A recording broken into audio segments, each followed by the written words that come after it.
We're going. We just refresh. So, we're live.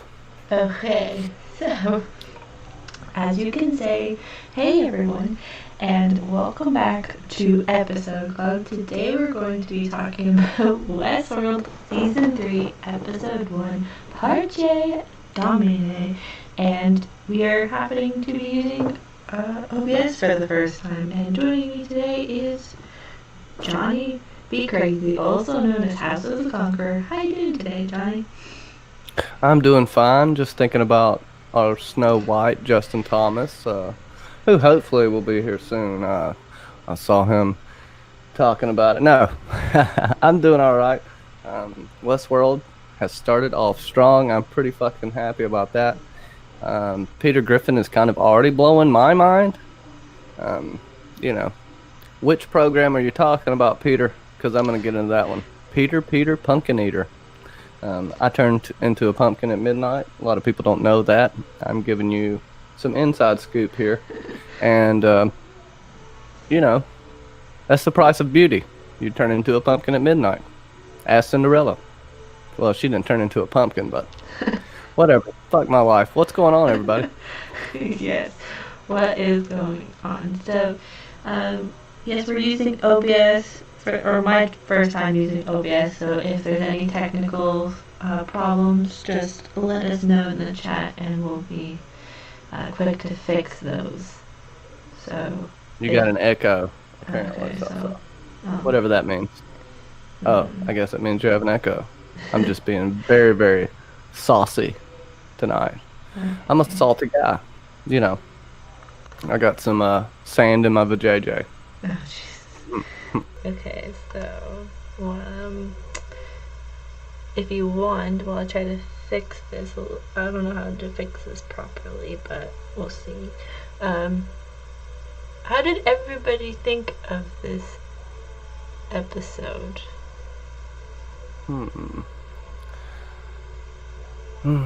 Well, I'm good, apparently, because I'm pretty awesome. And, how dare you take my face off the screen.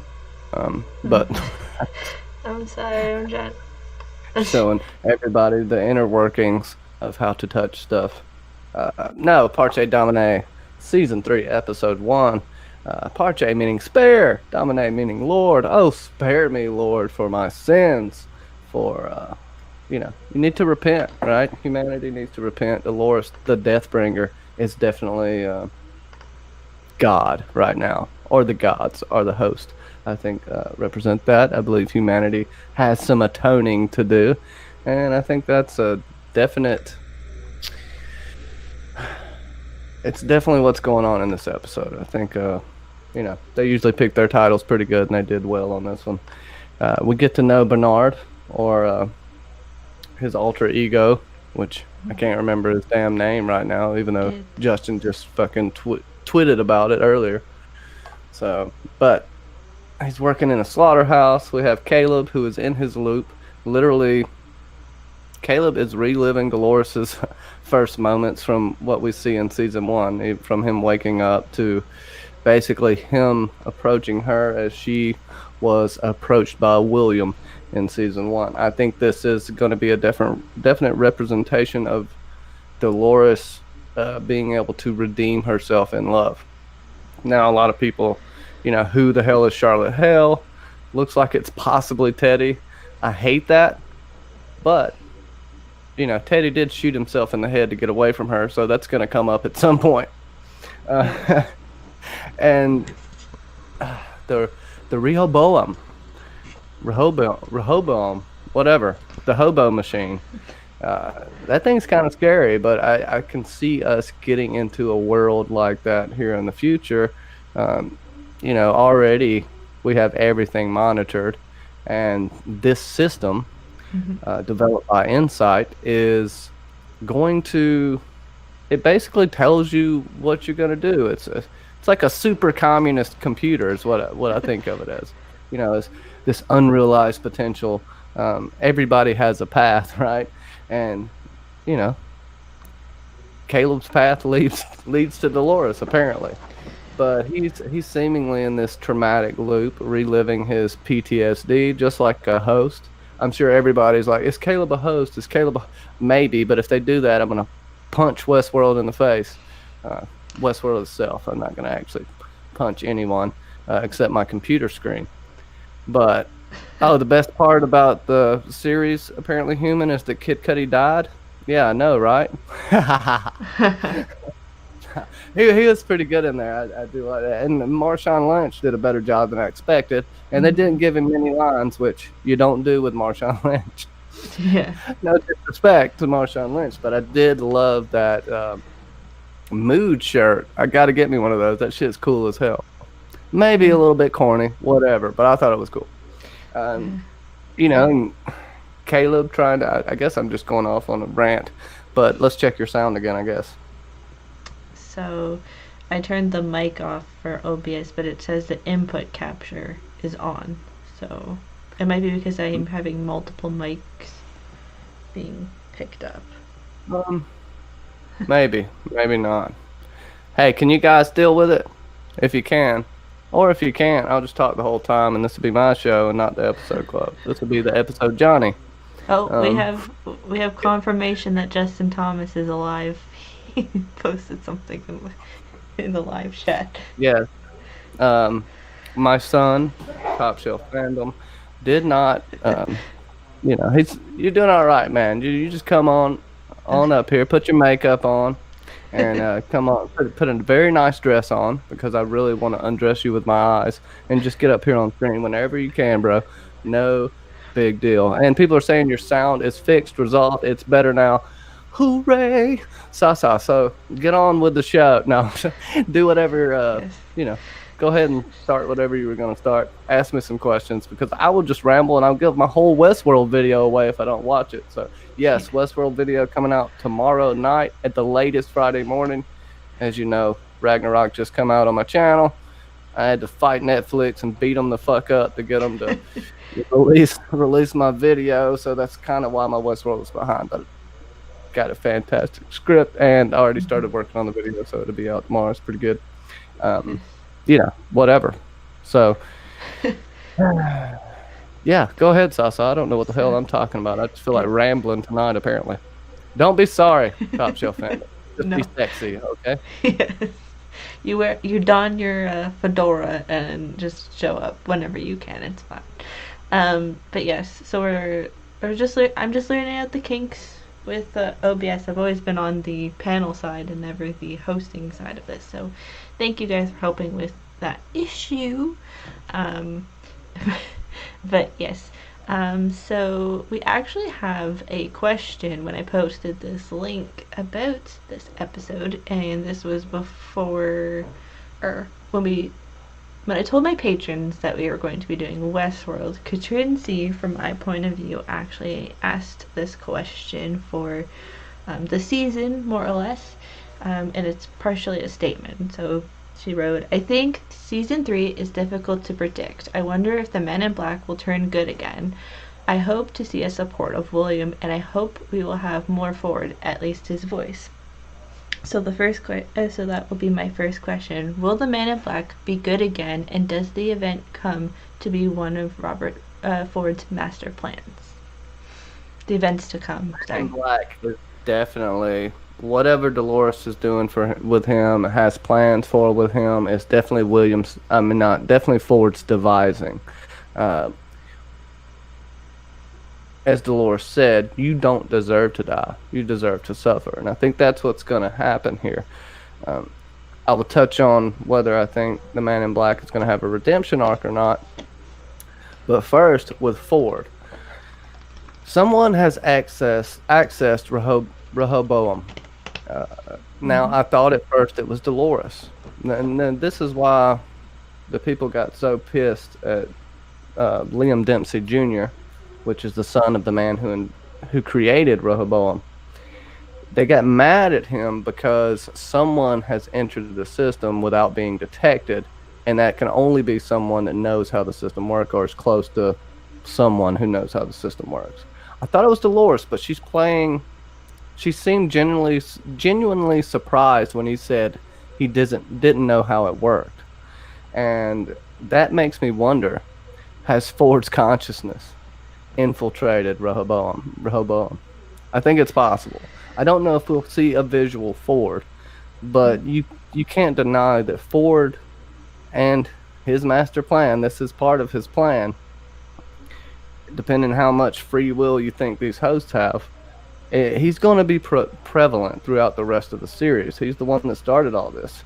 He is the creator, along with Arnold, but I think we could get a nod to it. I don't think he's in this season. I don't think I haven't seen anything about him being a guest. Have you seen anything? I heard that they are not using young William anymore. The actor who plays young William, he's been cut from the show, as well as he's back playing Doyle McBoyle. Yes, and I feel like they cut Anthony Hopkins. That's what they've said, but also at the same time, showrunners say whatever they need to say to throw off the audience. So who knows? We might. I think we could hear his voice. Yes. It's probably the most we'll get out of that. But everything we see in the story has somewhat directly or indirectly been touched by Ford. As far as the Man in Black, he's due for a redemption arc, right? But what's going to change him? He's killed his daughter, and now Charlotte Hale, whoever the fuck's in there, we'll speculate on that. But Charlotte Hale, if y'all didn't notice, during the Delos board meeting, William wasn't there. There was an empty seat. And the machine, I don't know exactly what this machine is. Maybe it's an Insight computer or something. Had been, I can't think of the fucking term for it. It just... But, it was his proxy. So whatever the machine voted would be what William would vote. So they have him tied up. When we see in the previews for the next episode, he's in what I think is a recreation of his home. He jumps out of the tub that his wife died in. I think he's going to try to save the world. That will be his redemption arc, but it's going to be gray, like all things with William are. He's never going to be completely good. And he could try to save the world for reasons that, aren't good. They could be selfish reasons, more for revenge. But we'll see. I think William's a complicated character, and we're going to see him throughout till the end, because we know way in the future he's a host in Westworld, in a dilapidated park. So he's going to go through a bunch of trials and tribulations. The riddle of the Sphinx in season 2. Well, what happened to James Delos is going to happen tenfold with the Man in Black. His room will be his old house, or at least a replica of it. That's what I think. And he could, I don't know what he could do, but he could save humanity somehow. I do believe Dolores will be turned, and she's going to turn away from actually trying to destroy all of humanity. She's shown signs of empathy in this episode, and that's without Caleb being involved. So we'll see. Yes, exactly. I think with the Man in Black, I think it won't be this. It would be one of the last episodes and into season 4 that we could see his revert back to a good person, because it seems like, based off of the footage that we've seen of the season, that he is going to be put through the ringer in terms of dealing with the hosts, wanting to torture him like they were tortured by him throughout the decades, basically. So I do feel like there's a redemption arc coming. It's just going to take a while for the Men in Black. In terms of Robert Ford, yes, I do. I'm surprised that there wasn't ever quote business venture or with a collaboration with these two companies. Yes, of course Delos was failing, but at the same time, the whole thing with wanting them to be or asking for more money right, with Insight and like Insight wanting to be like have more control than the amount of control that they had might have lent itself to Robert Ford having something involved with Insight. Yeah, and then eventually with the Robium or however it's called, uh, being kind of the catalyst for it almost. Because how old is this device? We have to figure out. It's like at least. So Delos is an entertainment company, and they delved into blackmail, right? And the people that they have blackmailed are a lot of Insight employees, as we've seen Dolores getting her revenge. So I think they're going to try to use that as an upper hand. You know, they seemed completely surprised when Dolores knew everything about them, so to speak. And I think this is a card in the deck that Charlotte Hale will play later. Just waiting for the right time. Now, who's in Charlotte Hale? Well, if you've watched the previews, it looks like Teddy. Whoever the hell it is, Dolores is the big spoon. And we do even hear Maeve say, "Is that you in there, Teddy?" I'm happy about that. I hope it's not Teddy. But if it is, it's a Teddy before he killed himself. Yeah. Because that Teddy wouldn't be too happy about being with Dolores. But what choice would he have if Dolores did bring him back? What could he do? I think that's kind of a wild card, because if he remembers, if she falls in love with Caleb, you know, you have this weird love triangle between Caleb, Charlotte Hale, or Caleb, Teddy, and Dolores, possibly. Is it? Or is it? Oh, sorry. I was about to say it could be even a love square if you even add William into that. William has no love anymore. Don't worry about him. but Teddy, I think Teddy's going to be pulled to Maeve's side, if that is Teddy. Yes. You know, he's definitely going to fight with what he thinks good. And what Dolores is doing right now is markedly different from season 2. She even said in the opening scene, "I don't want to hurt anyone anymore. I've done enough of that. I'm only going to hurt people who try to hurt me." And she's stuck to that up to this point. What will cause her to go into a rage? Fuck if I know. But, you know, whatever. Yes. It's hard to predict with who's inside Charlotte Hale. It probably is Teddy, even though they said they retired James Marsden's character, which who knows at the same time. But we did have she's selfish enough to bring back Teddy, but you have to wonder what form of Teddy this is, because we know that Teddy's in the in Virtual Eden. Now we have hints that Virtual Eden will come back into play. Dolores is the only one that knows where it is, and she could access it and download Teddy again. She could pull him out of heaven. How fucked up is that?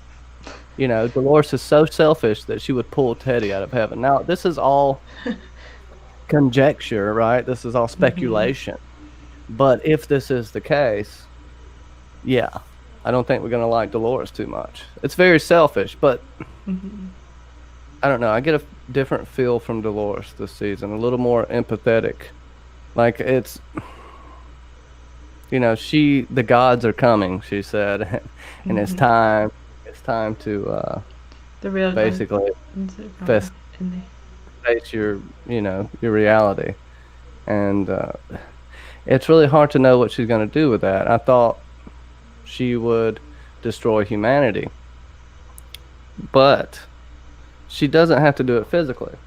Rehoboam, everybody relies on that. That is everyone's life. You know, that tells you where you're going to go, what job you're going to have. And even she asked Liam, "Why don't you just turn it off then?" You know, so I think Dolores wants to collapse that system, and it would cause chaos. It would cause war within a war of the humans. because poor people gotta eat. And if that system's gone, the poor are just going to get poorer, and the rich will stay rich. And this is going to be a class warfare game. We're already seeing that with Caleb, so, who the hell knows? Yes. Angela, I'll go ahead and tell you. Angela is in Connell's. That's who's in Connell's is the right-hand man of Serac, which Angela was the right-hand man of Wyatt, a right-hand woman. She is the enforcer, the protector. I think, without a doubt in my mind, that Angela is in Tommy Flanagan's body. Yeah, that makes the most sense, especially after that whole sequence that we had with him killing himself. But we do have some questions in the chat that I didn't see until I scrolled back up. So, or it's more of a statement from Catherine Harding, also known as Apparently Human, when we asked about the premiere. She said, "It was okay, a lot of stuff didn't make sense, the whole tying up the rich guy while he's asleep and putting an oxygen mask on him, only because she needed his fingerprint. His fingerprints were what gave her access to all of the files about him and his, I believe it was his share of the files for Insight, because she wanted all of that information so that she could download it. And it seems like that person must have had sleep apnea because of an oxygen mask or some form of that. I think it was a regulator that inhibited breathing, so he woke up in a panic like that. I think that was something that Dolores was doing on purpose to kind of make him suffer a little bit. Because that guy was a real piece of shit. Yes. I mean, he killed his first wife, apparently beat the shit out of his second wife. She wasn't too happy with him. I'd say he got what he deserved. And you also see that she doesn't kill, obviously, she lets the wife live, which is always a good thing, not just like, oh, you too? No. Stewie Griffin wouldn't have did it. The life of the wife is taken by the knife. That's what Stewie says, anyway. Yes. There's also, I think, Catherine also asked about how did Maeve end up in the 1940s. That's a new park that... She's in Warworld. Yeah. I can't really tell, but is she on the side of the Nazis? It's hard for me to tell. There was there's a scene after the credits, and go ahead. So she wakes up, she looks herself in the mirror, and she's in the garb for the 1940s. She walks into the room, and then there's a guy who's tied up to a chair, and he's speaking a foreign language, so I'm assuming she's on the side of killing the Nazis. Who the hell knows at this point? But anyways, there's that new park which Maeve has now been placed in, which is Warworld, which is an interesting concept. Not going to be there long. I think we're only going to see Westworld this next episode, and not really much anymore throughout the season. Unfortunately. But Stubbs is coming back. Who's happy about that? What's up, AU Pack Mule? Got to get you on Episode Club. Yes, AU back for when we're talking about Westworld. We have that park, which is only probably going to be, because we only have 8 episodes this year, so I'm assuming this park will have maybe 1.5 to 2 episodes of screen time in it, which is a damn shame, because probably a lot of people want to be like, explore this park, but who knows, we may get season 4 with a little bit more of this park. But Stubbs, we'll get D&D next episode for a cameo. Fucking bastards. I'm sorry, I'm cussing too much tonight. Sorry. It's okay. Yes, use your eagle eye skills to catch David and Dan, who apparently are tech. What is it? Tech assist? What is it? Tech something? I can't. The word's not coming to my mind right now. But they're people. They're tech people in the park. So watch out for those rat bastards, as some people would say. But yes. There was a question. Caleb or Peter Griffin. Caleb, are you human? Click. LOL. I just hit 1 or 0 real fast. Yes. Yeah, he don't got time for that. He seems to have an aversion to technology, right? And actually, the real Aaron Paul doesn't even have a computer, which I find kind of hilarious. He has no technology. He kind of stays away from it, and he's kind of sticking to that in this episode or in the series. I think Caleb is going to be the leader of the human rebellion. That's what I feel. Unless he dies first, which that could happen too. He might kill himself to get away from Dolores too. Who knows? Everybody seems to do that. Also, I'm sorry, AU. That's not nice. The damn coronavirus, man. It's just doesn't want to give up. But before we get too deep into the chat conversation, I have a question for you. And it is, we see Dolores able to connect to technology on different levels, like how she was able in the park to change hosts to believe what was actually happening around them. Was this a natural next step for her character, being now that she has stepped into the real world? So we see her being able to connect to a house. We see her be able to manipulate a scooter to come to her will. And so on and so forth. So was this too fast of a jump in terms of how she's able to connect to devices like Bluetooth, or was it a cool thing to start out the season with? Well, no, I don't think it's too far of a jump. She is a supercomputer, to say the least. So it would be just, wouldn't be a far leap to see her connecting, or at least being able to understand technology. She can learn things exponentially faster than a human. She's also using technology. She has a button she pushes. But with the car coming, she made that come with her mind, or, as we've seen earlier, she set it up beforehand, because it seems like she already knew what was going to happen. This goes back into Dolores has already hacked her way into Rehoboam. Can't fucking say that word. She's already hacked into it, but other things point to she hasn't yet, because she doesn't even know who knows about it, who knows how it works. So she's still trying to figure out how it works. So I think there's something else going on there. Someone else has infiltrated that system, and I think I really want to figure that out. But she has everyone's books. She's read everyone that she's going after. She's read their book in the Forge.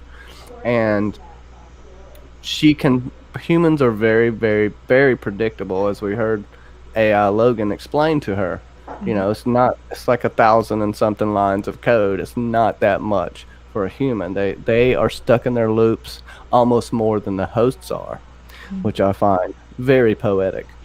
And she can figure out what's happening.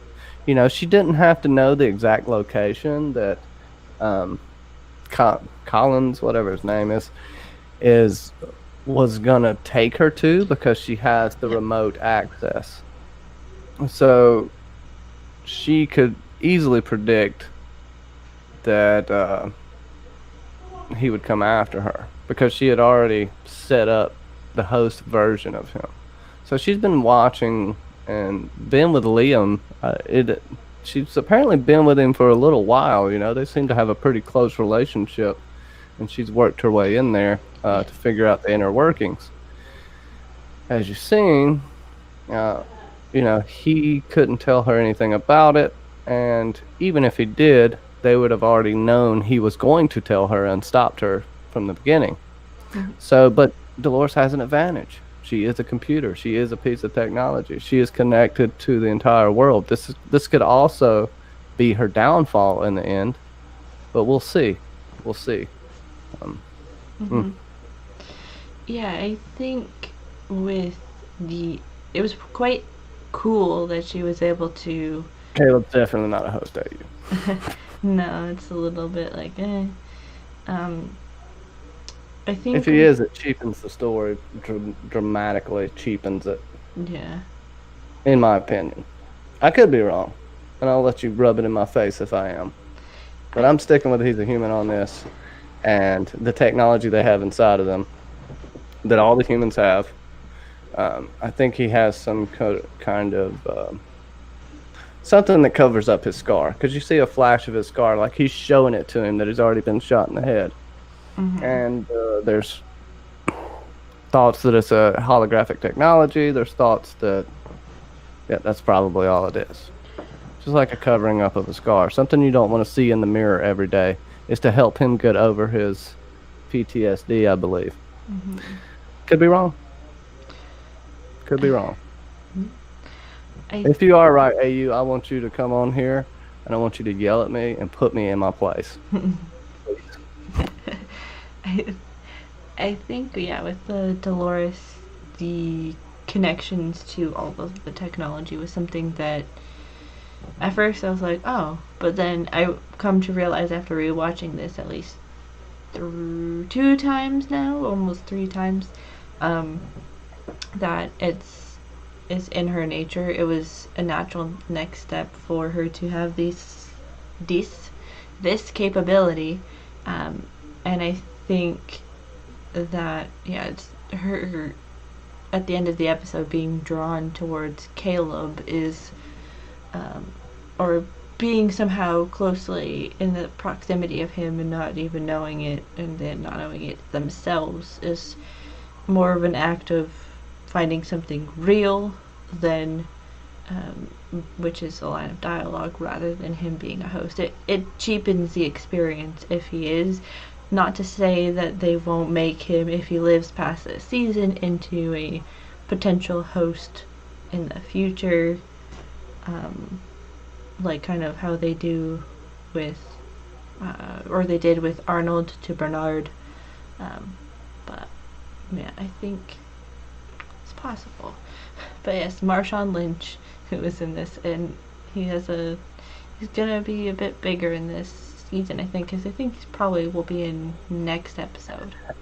All I can remember is from Brooklyn Nine-Nine. Damn, they forgot my Pico. Yes. Yes.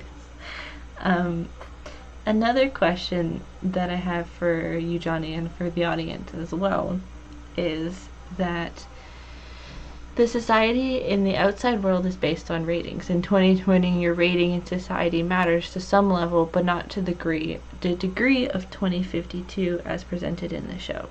Like in Black Mirror, ratings are seemingly affect everything in the future, and the level of society satisfaction of you seems very important. The human character, represented in Caleb, presents this idea the most, but the humans most likely aren't going to care about the satisfaction levels, mostly Dolores. But what does this tell about our future with the relationships as humans, and why do you feel that the host won't care or manipulate the system, so to speak? Like, because Dolores could easily manipulate the system to being, I have a 5-star rating all times. And, oh, we got Justin with this too.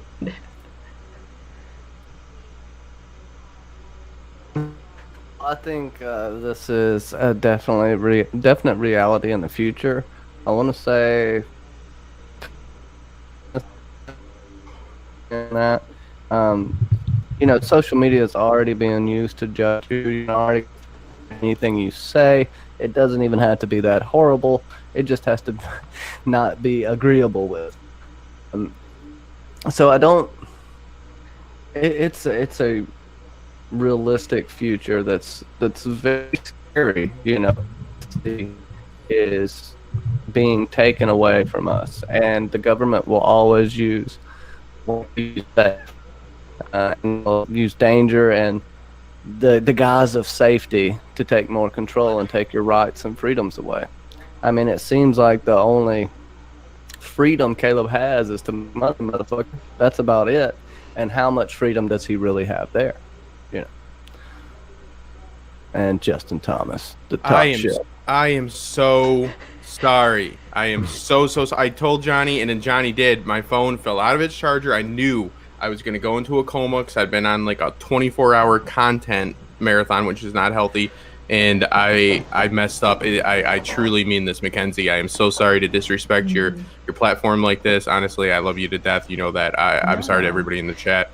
I swear to God, I just got up. I woke up at exactly 8:30 from just shutting my eyes. And I just was like, I'm fucked. I'm fucked here. So, yeah, Westworld. Hi, everybody that's here. And yes, give me a minute to get acclimated and throw anything my way that you think I could be useful for, because I definitely owe you.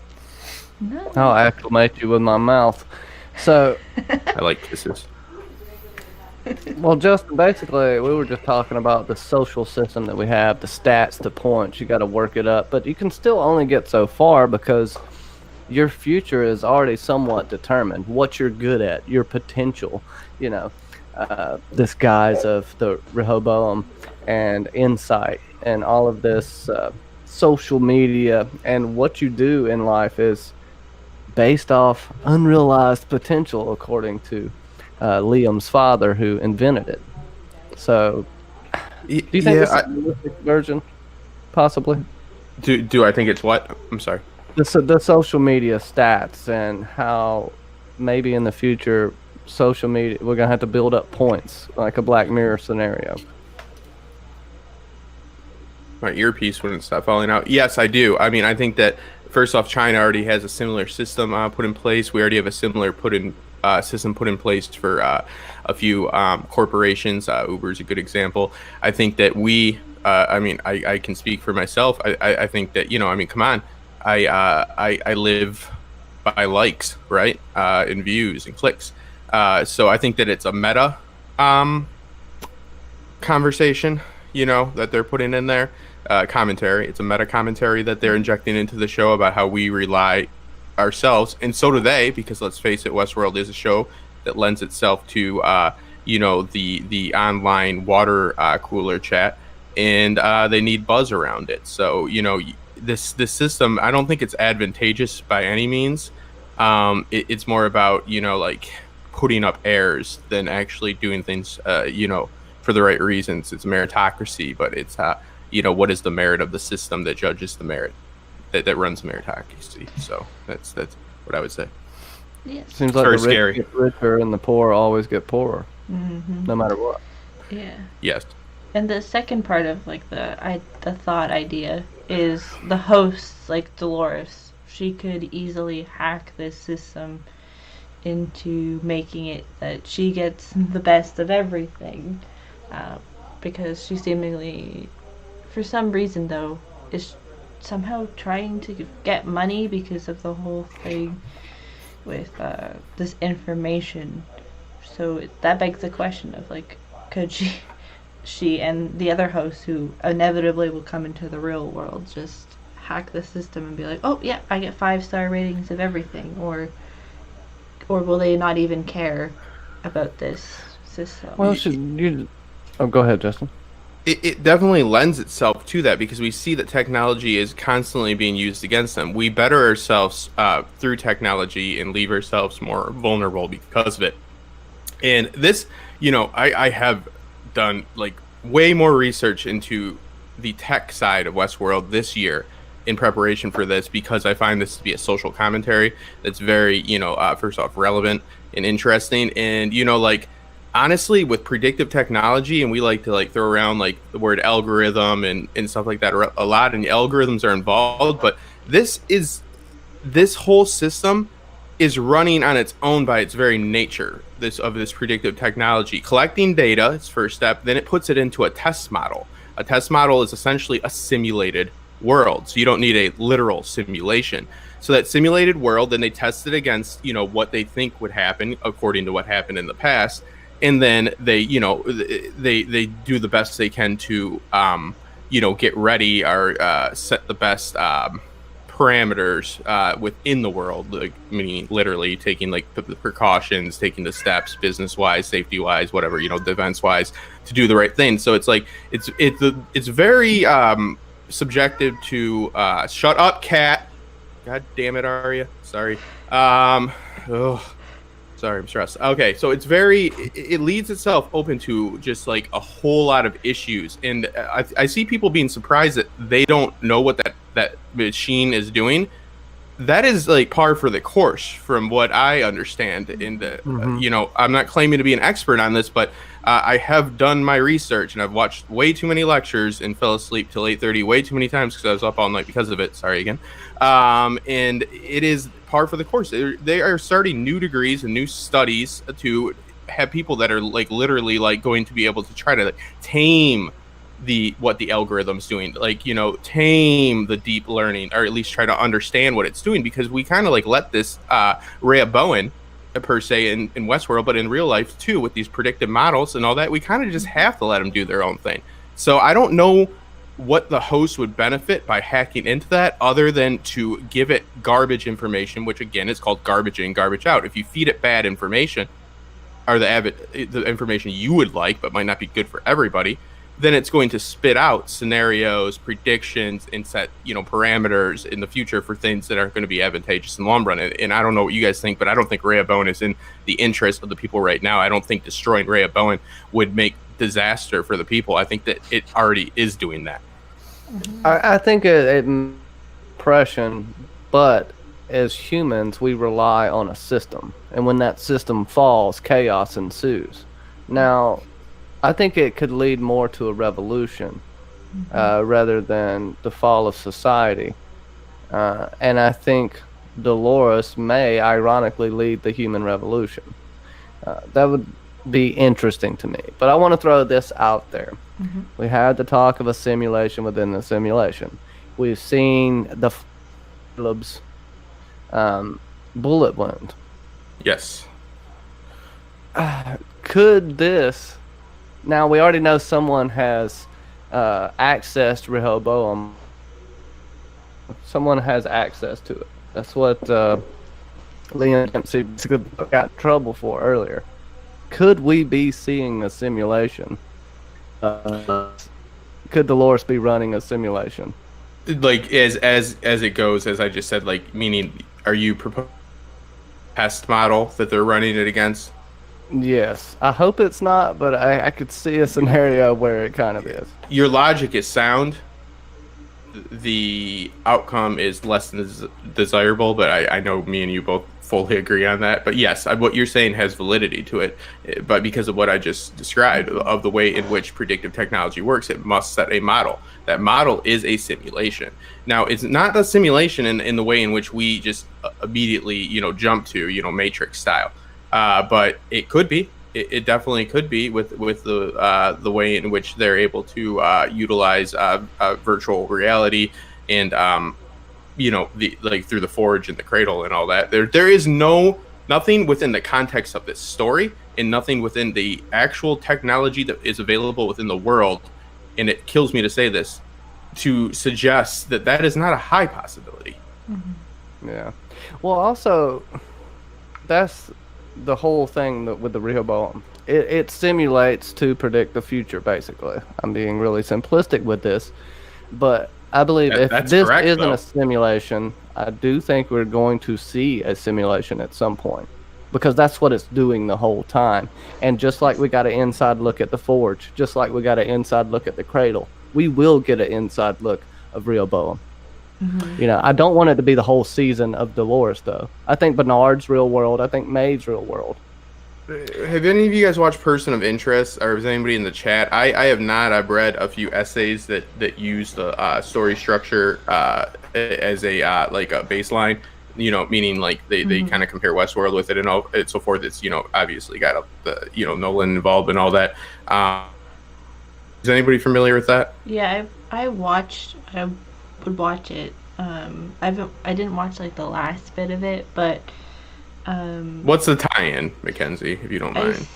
It's the basic premise of it is that there's this computer system that watches over every single person it's something. It's been like a couple of years, but it's like it just watches over everybody and can kind of predict what's kind of gonna happen in a realistic sense as well. And it knows everything about everybody, like where they're going, what they're doing, kind of like how,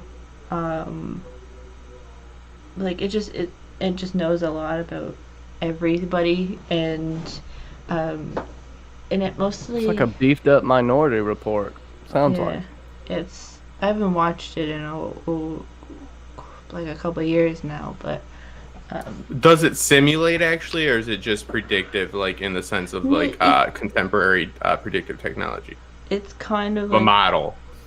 It's kind of more surveillance a bit, but it also is kind of predictive at the same time. Like it can in some sense it anticipates, like what, if I remember correctly, anticipates it, but it's also like more or less a surveillance thing of like, this is what this person's doing, and it can like recognize somebody using like facial recognition software and stuff. So it knows, and it's like all over the world, if I remember correctly. It's been a while though.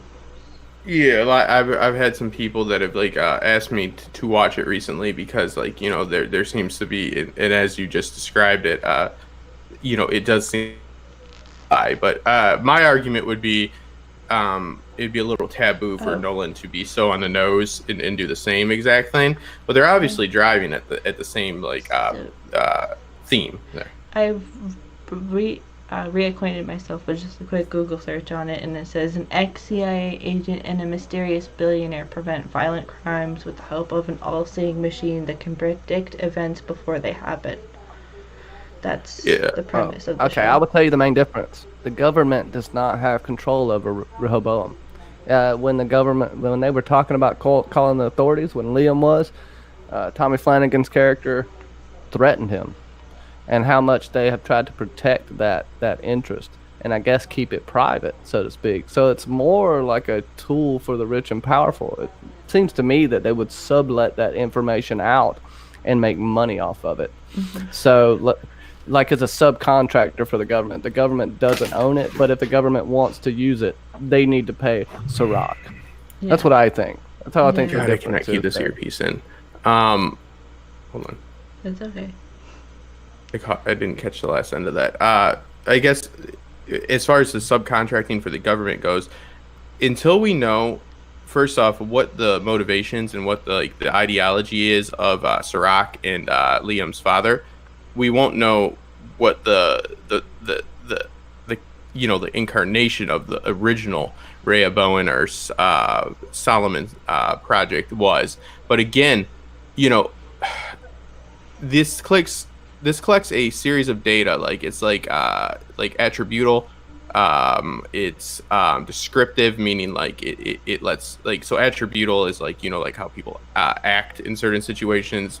Descriptive is like, you know, it gives the machine an idea of like what the world they are living in, and then it goes into two more aspects that it really like utilizes, like you know, the behavioral and so forth. So, you know, like this is okay. To what is that old saying? To think like a crook, you gotta, or to beat a crook, you gotta think like a crook, or to catch a crook, you gotta think like a crook, right? So to beat society, you have to think like society. So I believe that Rehoboam will essentially work as like this, like it sounds so cheesy, but there's only one way to put it, like superhost. Like just how they use the three pillars of, you know, like cognitive ability, to like, you know, put the structure in for how the hosts become what, you know, we propose to be sentient, which is always important to really like hammer down that, okay, we are these people that like hold ourselves like up on this pedestal, and some of us should, I mean, because we're pretty sweet. But, you know, like consciousness cannot be proved. Theory of mind is a very interesting thing. And Dolores touches on this with, when she talks about the part of the brain that leads to, you know, like the belief in God and so forth. So what I'm getting at is like the show has used a structure to like kind of like loosely build, but they have made sure very overtly, let me add, and it still amazes me that people are just under the influence, that we still have like a firm grasp like on like what exactly is sentient, what is conscious, and what is not. Yes, we have a model, and we can we choose to label things or define things as sentient or conscious. But again, that's something we made up. That's something we can't prove ourselves, which is a little bit ironic. And we did it to our own, the criterion is based off of our own attributes. Mm-hmm. So when you're looking at this and how they used the lack of pre-programming, meaning predestination, the ability to make decisions, meaning free will, without, and then the ability to know you can make your own decisions, meaning being self-aware. Those were the three pillars of consciousness they used within the show to show, hey, this is kind of like the things that we think would lead to what a being that is similar to how we behave. Mm-hmm. And of course, there's a bunch of arguments within that. So I look at Rehoboam, and I see the same thing. I just see it like more as a like mega mind, right? Because it starts thinking like humans. It has to. If you want to predict what humans are going to do, you must think like one. So it's going to have its own agenda. So its agenda could vastly differ from its original mission statement, essentially. So I just find it very interesting. And my prediction is that Maeve, with the mesh network, she is the one that has the only one that has showcased abilities to deal with other machines. Without even using any type of heavy-handed programming, and even from a distance, is Maeve. So I think it will be Maeve that goes to Rehoboam and communicates, and I think we will see the evolution of Rehoboam in a sense, or at least a reasoning. She will essentially be like the litigator, where she'll be like, hey, you're doing some messed up shit. Why don't we just calm it down? Rehoboam and we see a physical version of it. This will be weird and interesting, but it goes back to the conversation Dolores had with Liam when he's talking about how it's thinking. Well, not thinking exactly, but you see how Dolores gets very interested. He talks about it having any type of self-awareness, which we do. It does seem like we've got hints that this system is self-aware to a certain extent. But that's yet to come. But I like where you're going with that, Justin. I do think Maeve can tap into it, and we do know Serac is recruiting Maeve and has been waiting on Dolores, Maeve, and the others for a while. Mm-hmm. I just, and I'll shut up. This is why it's not that bad not to have me on for the first half hour.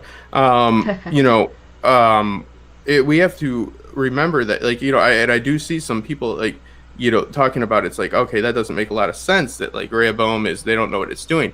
No. That is the nature of it. It does think on its own. There is a difference between data mining and deep learning. Those are two processes in which it uses together. This is essentially something that, Johnny, exactly what you said is right, that there's absolutely no way that this thing doesn't think on its own and make its own decision. We depend on that. That is what the AI aspect of it is, and sometimes it's overemphasized, and sometimes it's blown out of proportion for science fiction and storylines and stuff like that. But honestly, predictive models and all the parameters are set by the machine. What data it deems important and prioritizes is set by that machine, and it's what is its primary function, I guess, would be the question. What is its, what the fuck does this thing want? And the fact that also the people within this world or the future believe in this technology so much. We believe in the technology of this is eventually will happen, X, Y, Z event will happen, and then so on and so forth. Mostly in terms of government and things like that, with elections and so on and so forth. But the fact, I think even Dolores questions it, why do you even listen to this thing? And it's just because it's always kind of been here, and for at least Liam, it's been only one man in the world knows how it works as well. Yeah, it's a lot of power. Knows how it was built. You know what I mean? Well, might not even know how it works. He just knows it works.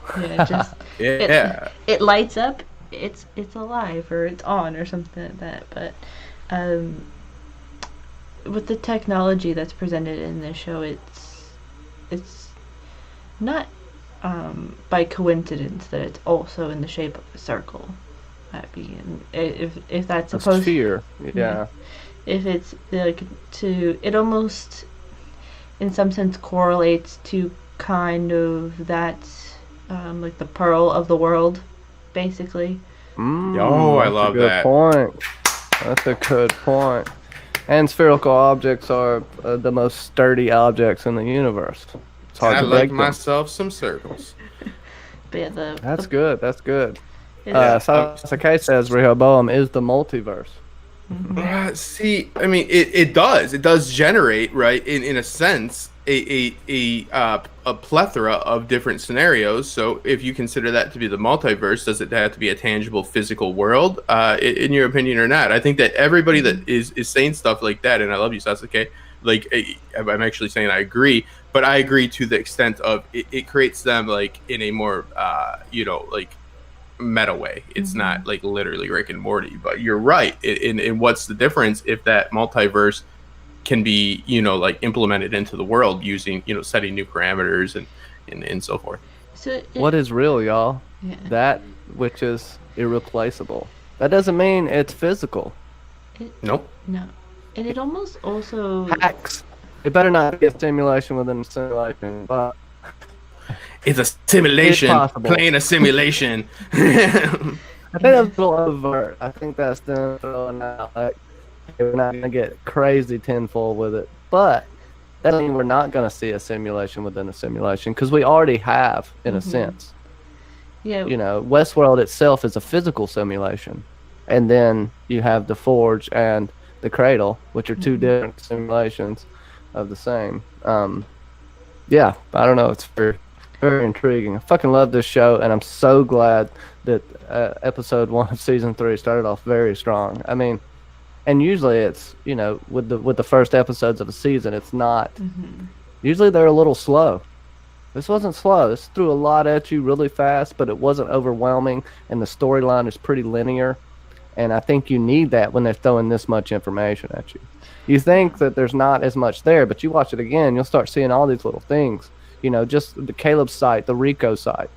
To the left were normal jobs. All to the right, down that column, all wet work, which is assassination work. So I think we're going to see somebody do some wet work in the upcoming episodes. And that may be where, you get targets. You can get closer to powerful individuals, because it seems like that's who runs the Rico site, because they're doing things for powerful people. Like, they robbed the ATM. Yeah. They gave all the money to someone else, and Caleb got $1,500 or $1,200. Sucker. Yeah. He's not robbing it for himself. Who's he giving it to, and why? Like, the people that are setting up these robberies. I have very interesting questions. Are they setting up these people for blackmail in the future? Because they don't need this money. It can help when rich people are drugged the fuck out. But, I feel like this could be a blackmail scenario. Like, they're just counting all the shit. I do have a theory on that, because they are setting it. It's kind of like the idea of like legalization of all like narcotics, because you can control it and you're aware of like who's doing what. So if you want utter control, a world in which you don't make anything like per se taboo, you make it a very out in the open, and that way because look at what Caleb's in the little. And we've got in a lot, which I agree with you, Johnny. Like, everybody, like a few people, not everybody, but like the people that didn't like this episode is like, oh, it doesn't feel like Westworld. Here's the thing: Westworld has to meet the real world, and we met the real world through one person. Okay, yeah. You know how great that is, how well told that is to only use one person as a conduit to introduce you to a new world. That's amazing. We got a great idea of what this world's about using one character. That's a lot of layering, and that's a very smart right. But as far as the blackmailing thing, I look at it more as like, because look at Caleb's reasons for not doing personals aren't because of like the like danger per se, like from what I've gotten. It's because of like it's an ethical issue for him, right? It's not like more jail time. It's like no, that's not what I do, like, because it goes against my ethical and moral standards. Sorry, go ahead. It seems like he doesn't want to do the like personals, because because he's not like probably that. Yeah, what am I trying to say? He probably doesn't do personals because it's something that is against his like moral conduct of himself. Like he is like, sure, I can rob a bank, sure, I can do this, that, and the other thing, but when it starts to get to involve real people and real scenarios, that's where he kind of probably draws the line. It could be because of his previous experience with being in the military and having to deal with bad people in the world. Well, I mean, you have to deal with Russians. There's, you know, what are you talking about? about? I am Dolores from Kiev. It's like, why'd you pick Kev? You know what I mean? It's like, and a 12-year-old at that. Yeah, he's like, I don't know who this is, but she's definitely not a 12-year-old from Kiev. It's like, no shit, Sherlock, great worker and fixer you are. It's like she was so like overtly like, you know, like just trying to get information. She's like, tell me more about what I need to know about your things that aren't supposed to be talked about. And he's like, that girl is not from Kiev. I don't know why he has a Russian accent now, but you know what I mean? Like, it's clear that she's not. Like, please pick somebody that doesn't have a very distinct accent. You know, so. Well, yeah. she could. She's using, I guess now, presumably, her more closer to the actress's own accent or manner of speaking, because in season 2 she flip-flopped between Brancher's daughter and just a plain accent of an American accent. Yeah, she drops the southern when she's Wyatt. Yeah, so when she's like having conversations with everybody else, it's just like plain no distinctive accent in comparison. So I don't know. Maybe we've globalized so much at this point that there is this like horrible utopia. And I did say yes, horrible utopia. I mean, the goobacks are coming to take our jobs. Is that what you're saying? Yes, Vladimir, thank you for being president forever. Yes, Satsa Kate did bring up. Because I want to touch on this. What did you guys think? And I'm sorry. Maybe not my place to do this. The music in the season. I've got it for my video that will be coming out as soon as I stop dying and waking up again. Unfortunately, I'm like, fuck, I woke up. You know, like this is the first time I recognized that there was actual music being played, like not like, you know, a cover by Raman Dwaji, Raymond Diaj. Raymond. No, it's Raymond Jawadi. Yeah, Ramin Djawadi, yeah. Maybe, if hypothetically, but yeah, like I noticed, and I think that's fitting though because they're in the real world, so like they're getting like, you know, the music of the world. Yes, and speaking of the music, going back and I forgot to mention this, I think last week, but going back and watching season 2 and parts of season 1 actually, but more in season 2, there's crossover with music. In parts of Game of Thrones, actually. I know it's the same composer, but the music, like, there's parts of at least one song or an element of one song that, or at least musical cues that plays in season 8 of Game of Thrones, and I was like, wait a second, that's weird. But yes, the main song that they're using for the promotion of Sweet Child of Mine was well done, and because you don't really expect it in a piano form, and maybe that's a clue as to the storyline for season 3 of Westworld is some of the lyrics in that as well. Oh yes, just like in Battlestar Galactica, it takes love for a Cylon and a human to make a baby. I swear they better not.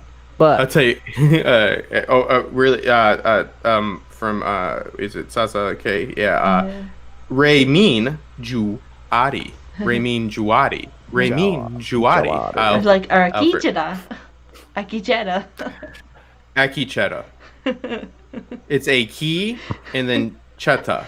But I'll call him fucking Akachata. Cheetah. I'll call him a straight up cheetah. Because that's what Hopkins says. He's like, keep watching a cheetah. You know what I mean? Like, it's like everybody likes to pick that apart, but then, they also overlook the fact that, like, human consciousness is, like, fucking hypothetical. They're You like, live it's by not the- computer wrong. You live by the Kachita, you die by the Kachita. Yes, sir. Sasuke that Caleb is in LA, so is Dolores at the end of this episode. She was in London. She goes from parts of China to London to LA. That's how. So her Sasuke story has progresses. an interesting question. Oh, sorry, Sasa. It was just because they're asking more clues as to where they are. Yeah, so Bernard, I assume he's still in some part of Asia. And then Thailand. He's in Thailand. Thailand.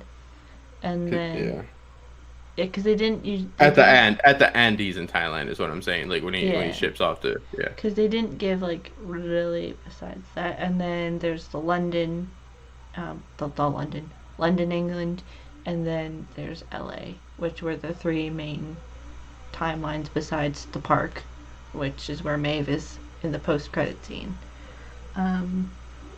Yeah, and Go ahead. so Sasuke has this question. Do you think he, meaning Caleb, is getting the good jobs because the system wants to keep him in the crime app? Like the Not getting. Do you mean like he's not getting the good jobs because they want him to continue being a virgin of sorts? I guess maybe just keep him by the balls. Also, if you think about it, if Sirach knows as much as we think he knows, then he would know that Caleb would get close to Dolores out of all these scenarios. I'm assuming. I know this is getting far out there. It could also be a situation where if Rehoboam or whatever the system is pushing people into the directions that they're supposed to based off of like we see with Brian the robot or the George. No, Not whatever. How dare you? No. George is my best friend. No, Doesn't ever the ask for guy money. the guy that Caleb talks to, who's like Oh, that's Lance. Is his name Lance? Francis. Francis, no, yeah. the one Francis. the guy who who talks to him saying that he's been rejected from the Steve job. was that guy's name. The guy he questioned if he was a robot or not. That guy said his name was Steve. That was Yeah, that's Oh how my you God. know he's a robot. Oh my God! Remember how I proposed that somebody would be Steve? Look at that. Look at that. You got it. You predicted it. Mic drop. You can retire now, Justin. Looks like I made it. It's all done here at this point. You predicted Fuck it. off. I Showed want to up throw this late, out to done. Justin, really quick, because he missed this part. Oh yes. But who do you think's in Tommy Flanagan's character, the one that Dolores replaced? Now I'll go ahead and tell you what. Me too. Yeah, because Yeah, she's the makes right sense. hand man. Protect The right hand. She's a work. He is a fixer. So is Angela. Mm-hmm. Yep. Yeah, a fixer is somebody, and I've had a few myself, and I'd like to do it myself as well. Fixers are people that fix things and need fixing. That means making people go. Because again, my argument is don't hurt hosts if they didn't do anything. But if people do need to be killed, oh my God, you got to kill them. Yeah. You got to get rid of them. You know what I mean? No problem with that. Go ahead. Going back to that question though of being good jobs to keep him in the crime app, it could also be a thing where that's what I was trying to say. Kind of pushing him towards that role, so to speak, because that's what the Rehoboam is predicting for at least Caleb's character.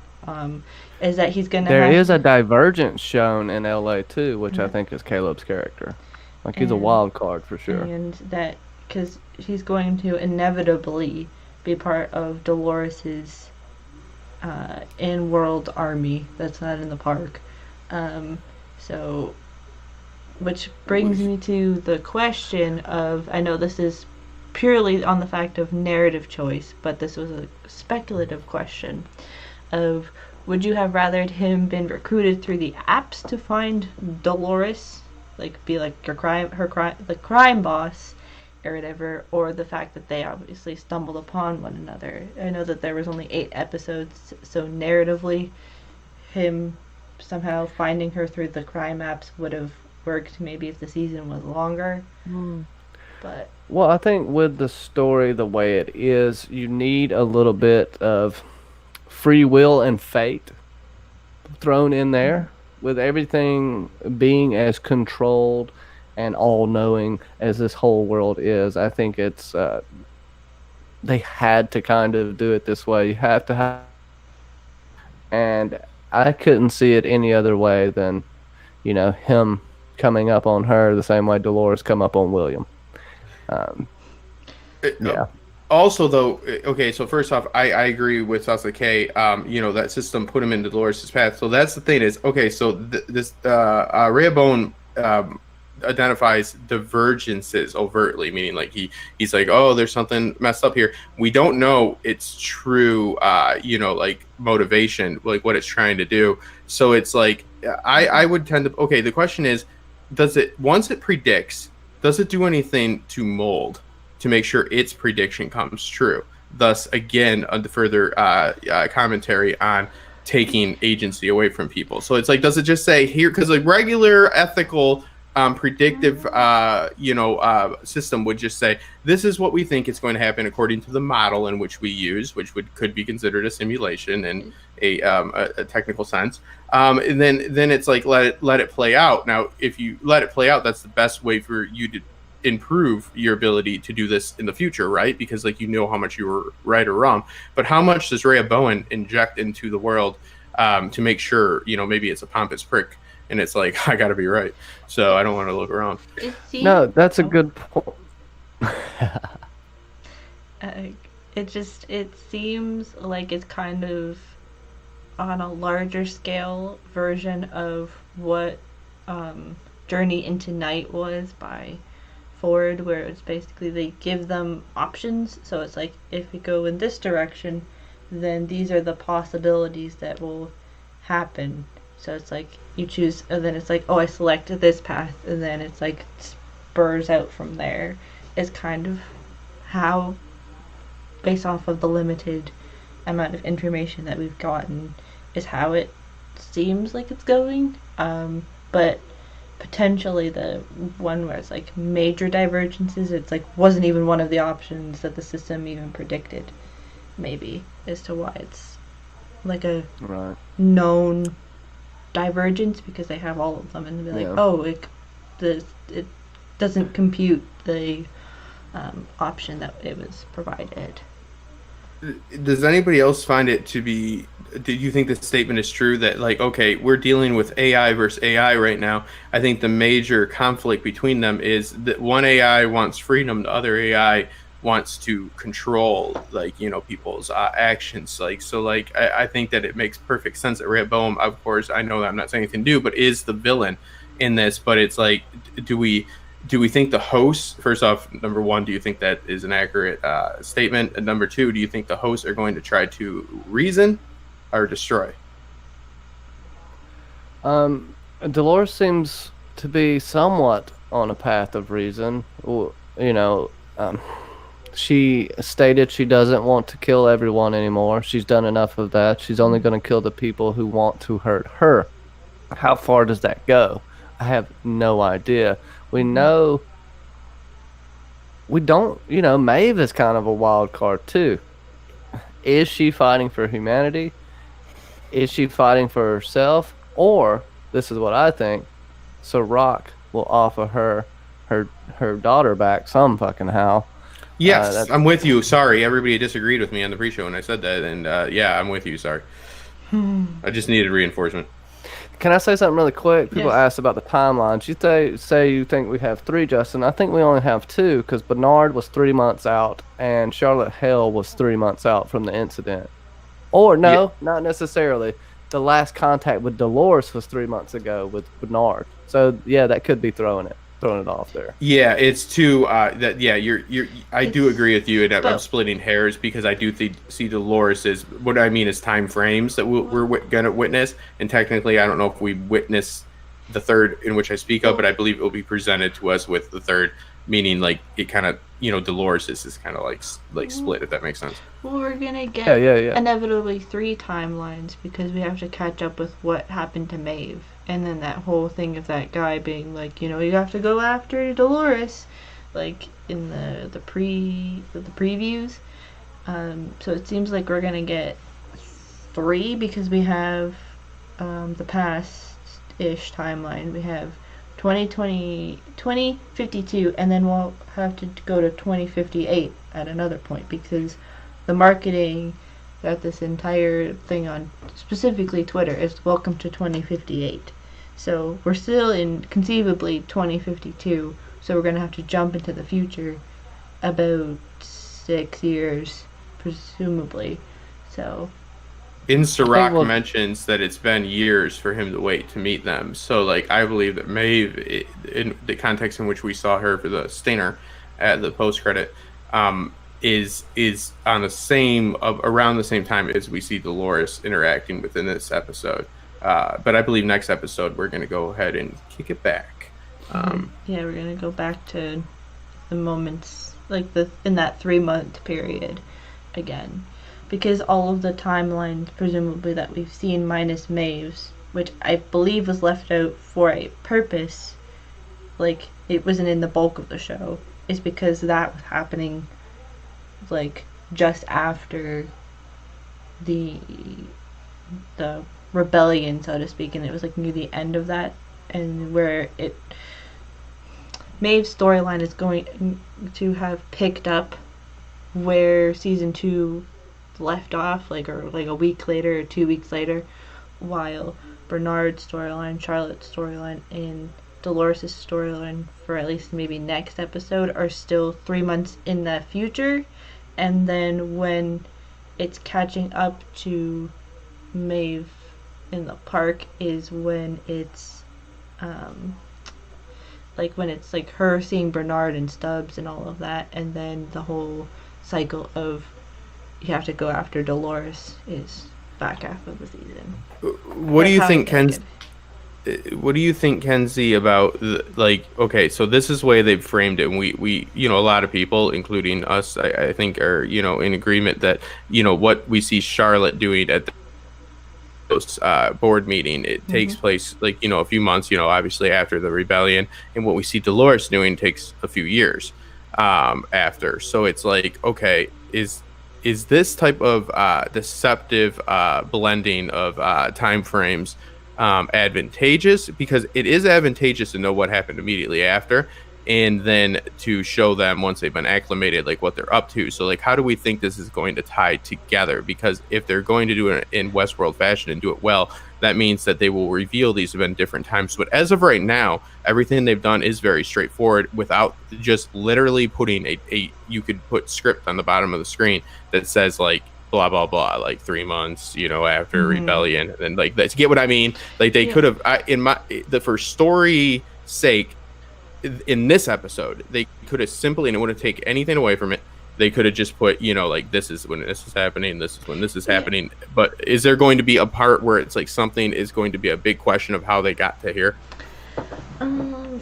Yes, there's probably going to be when Maeve gets sent on her mission, the mission, that's gonna be the point where we get the time jump, or the presumed time jump of 2058, because it seems like it's going to take Maeve a while to find Dolores, because also Dolores jumps every which way. In this episode, she's went to 3 different continents in the span of the time that we saw her in this episode. So it's good. Do you think she's Pitbull and she's getting up those frequent flyer miles and she's international? Yeah. Sorry, old guy joke. No. But yeah, do you know who Pitbull is? Yes. That song was what? A lot of the early 2010s. So he doesn't particularly speak Spanish well nor English well. It's amazing and I love it.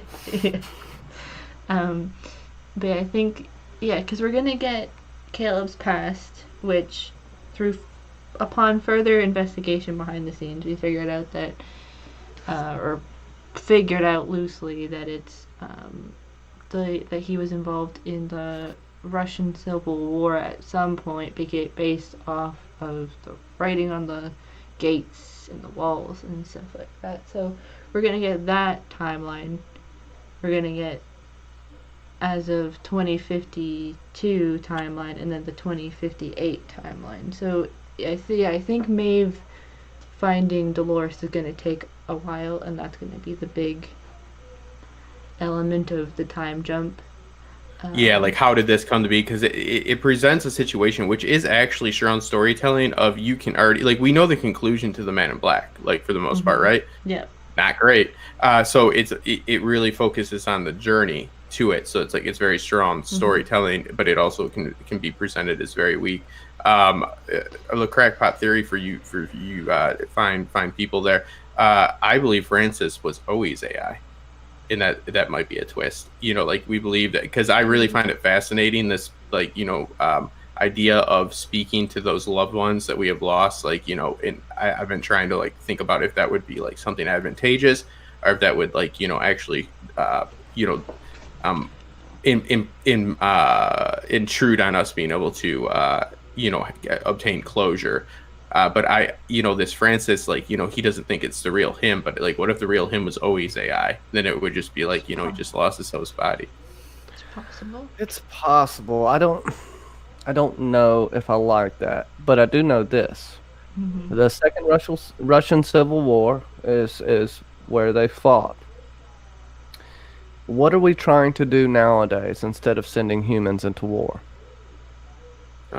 People sending robots. Yeah, robots. I was going to say mercenaries. Now, you come in here and said if Caleb isn't a host, I don't know who is. I hope not. But if Caleb is a host, Sirach made him, or had him made, I think. Somehow he would have a tie into that. And it would make sense. The decisions Caleb makes, the key word out of all of those thousands of jobs he was looking at, that he picked the one that Dolores happened to be on. I don't want Caleb to be a host because I feel like it would kill it. It would kill the impact of Caleb, and what impact he makes on Dolores, in my opinion. But there is evidence there to show that. But I believe it's a red herring. Francis, I think, was real. If he wasn't real, Francis might not even look like Kid Cudi. That just might be his memory. Francis could be his robot sidekick, just like he has at work too. I could see something like that. So I don't know. I like where you're going with that, Justin, but it makes my brain hurt. No. And I don't necessarily like it, because what I really like is the idea, and I've been talking to a few people about this, okay, say you lose like the person that's like closest to you. Like my drug dealer. You know what I mean? Like, no, I'm joking. 10 years ago, yes. But you would have what would be the pros and cons of that type of connection. But and you notice that the therapist, he is pretty much like, I don't have time for you, because he says, have you been taking the calls? And he says, no, I feel just comfortable talking to you. He goes, I have other patients. Now that ties into the reason why we use artificial intelligence, because of an overabundance of workload that's not, feasible to actually take. But also everybody seems to be pointing, driving him towards talking to Francis. Everything in this episode is like everybody that has any type of external interaction with him about that is driving him to do it more. So that tells me that that's something that ain't right. You know what I mean? And I just put the video that I made earlier this morning when I should have been sleeping instead of sleeping during the day and missing this, about the gunshot wound. And I hate it more than anything, but I did recognize it. And I feel like I just put fodder on into the fire. So I don't know. It seems like the whole Caleb to me right now seems like he is I think I was talking with this beforehand, but that he seems like he's a human who, if Dolores had the opportunity, could make him into a host if needed. He may choose to become a host, right? But his aversion to technology is counterintuitive. but depending on what Dolores' end goal is, besides just conquering the world, like she said in season 2, depending on what that is, you know, love is a powerful fucking thing. It'll make you do things you would never do in your entire life. Yes. But this love has to be reciprocated, and we seem to have something going on with hell. I've seen people in here think it's Peter Abernathy. I don't think that's advantageous for the story, in my opinion. It's just a crutch that Dolores will have. Mm-hmm. If it's Teddy, Dolores is What? You broke up a little bit there. He's frozen. Oh shit!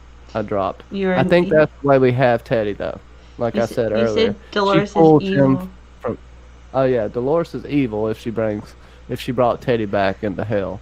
She's very selfish and evil, and Teddy's gonna remember he shot himself to get away from her at some point.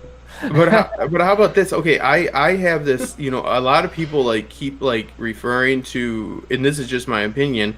But like, okay, they keep referring to the Valley Beyond as like, you know, like just absolutely a great place. But I think that like what the show in this again is just like, you know, conjecture. But like I think from the interviews I've read and also my own thoughts about the afterlife, that is its own type of hell as well, like that permanent bliss.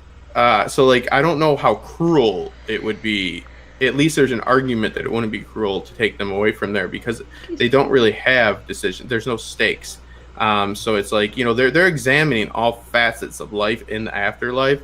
Also, I hear a lot of people saying again that Caleb has, you know, like issues with tech.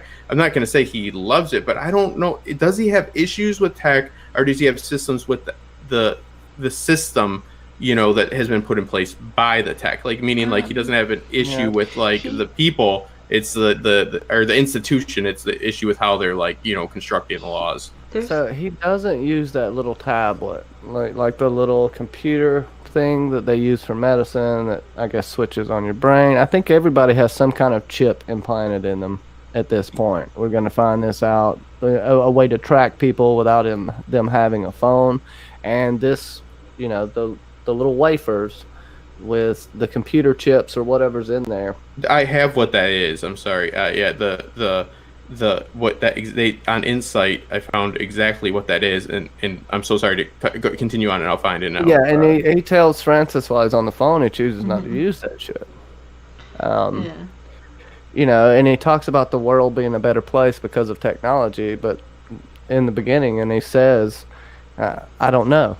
You know, I don't know about that. You know, he has doubts about whether it really made the world better or not. So I wouldn't say he's completely averse to it. He has to use it, but I think he's rightfully cautious of it.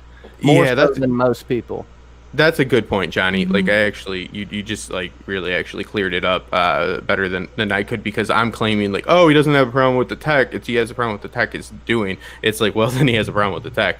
Like just, you know, like saying, I guess like, you know, that's a little bit of just like like a too broad of a take on my point, like to say like, oh, but it could do better things. It's like, so could machine guns, I guess. No, okay, that's the worst metaphor. Now I'm doing bad metaphor. Okay, so the brain's limbic system supports emotional behavior, motivation, long-term memory. The old Insight website described a small, painless metal implant carefully contoured to the roof of your mouth, which pairs instantly with Insight's IDS app, meaning like, you know, what's tracking you.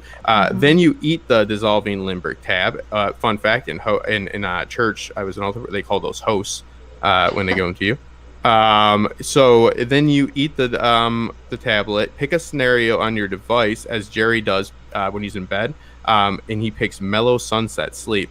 So it monitors his sleep and vitals, and you know, he's transported to a sleepier place. So it affects your personality. It is able to influence your behavior, and it can create false memories as well with the limbic control. So. Oh, there you go with the Francis false memories. Now, could he use this system to cover up his bullet wound? That's my question. Is that possible? Wow. It doesn't seem like it from the description, but there has to be a lot of things we don't know about.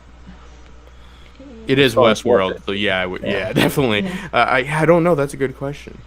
It makes me also wonder why they chose like the roof of your mouth, and then that connects to your brain, which will then you pick a setting on what you want to see while you're dreaming, I assume. Well, yeah, it has different stages because of the part of your mind it affects, and this is becoming a heavy theme. You know, with her talking about the what is it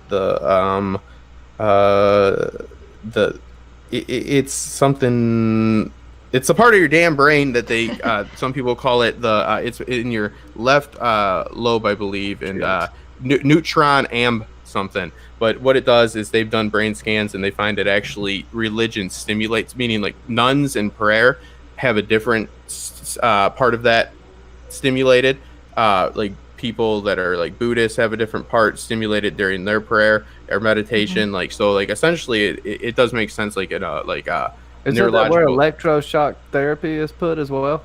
Yeah, kind of everywhere with that, but yeah, they do focus it. So yeah, it's an interesting thought of like where the mind works, and they do have an understanding. But I think they chose to make it something you put in your mouth for symbolic reasons, because think about it, like Rehoboam is the new god, so eat the host, take the body like of Christ. Jesus way. Yeah, exactly. Dominus Patris. The Christian symbolism is super prevalent throughout the show. You can find it anywhere. I love it. It almost seems like Dolores wants to be Jesus in a sense, but she's not willing to die to feed. Well, somebody nail her to a cross and make her dreams come true. I think she sees herself as the true God, or among the true gods. The fact that she thinks, the humans thought they were gods, but they just thought that. They didn't live up to that expectation. What makes her any better? That's the big question here. Will Caleb question that? I definitely think so. But right now, she's done fell back into the semi-damsel in distress. But you could also say Caleb is the damsel in distress at this point. Yes. So, Caleb. The part of which we kind of talked about, but we didn't, is like the app of the Rico app, and how basically it just gives you all of these different things you can do and the payment levels for it, and then your rating. But also the fact that Johnny, I think, mentioned it at the very, very beginning of the stream, when it was like you can say yes or no, and like one of the times where Caleb picks up the phone and clicks yes, but on top of it says no, I am basic. So it's like it's prompting you to want to do these things, which in a sense is part of why they want like him to just be using guns and all of this stuff, and probably avoiding that technology. Plus also too, we've also seen that he doesn't live in the lap of luxury. He's working day to day, having to pick up the Rico app to help pay for his mom's medical bills, because she, I guess, has some form don't have universal health care. What the fuck? Has some form of dementia. Dementia. And the fact that he doesn't, or that she doesn't remember him at all, is very sad. And everything also it connects to the host. Again, this show does everything to connect it, because Maeve and her daughter not remembering, so it again shows people how quickly I could put a numbing agent in you. I could, could be put into a coma. Like, we can do this to ourselves. It's just not using some wiring tools. It's using fucking needles. It also shows that, because it shows the nurse give his mother the disc, the host, but he doesn't take, like, he doesn't have one of his own. Either they're stupid expensive, or he's just like neglects it because he wants to be the rebel without a cause, until obviously he meets Dolores. And if he got shot in the same place, like we have a question here too, the bullet wound on Caleb is the same place Dolores points at when she points at her head. Also, except on the other side. Also, this is the exact same spot Teddy shot himself in. How much of a coincidence is that? I think it's symbolic. It's a Twinkie. But we hear Maeve asking, "Is that you, Teddy?" Now, is that to Hell? Is that to Caleb? Who is it to? You know, we've yet to find out. But it could all be a red herring, is what I'm saying. But I believe that he is deciding not to take the I'm just going to call it the host, but it's that limerick tablet that affects your mood. Aldous Huxley in A Brave New World does a similar thing. We've talked about this before. They take what's called Soma before Soma was an actual drug, and they take this because they live in a world where there's no want or need. Because it's just like it's the whole idea that a utopia is really dystopia, blah blah blah. They're not. They need to just be base bitches. They need to just be consumers. So they take what's called Soma, and the main character in that also decides not to take it. There is so many Brave New World concepts in here as well. So he's choosing not to take it. Yeah. Well, it's way ahead of its time. That thing was written after World War I. Yeah. You will find mucho prophecy in literature all the time. Yes. I love that reference, though, and this is a Brave New World.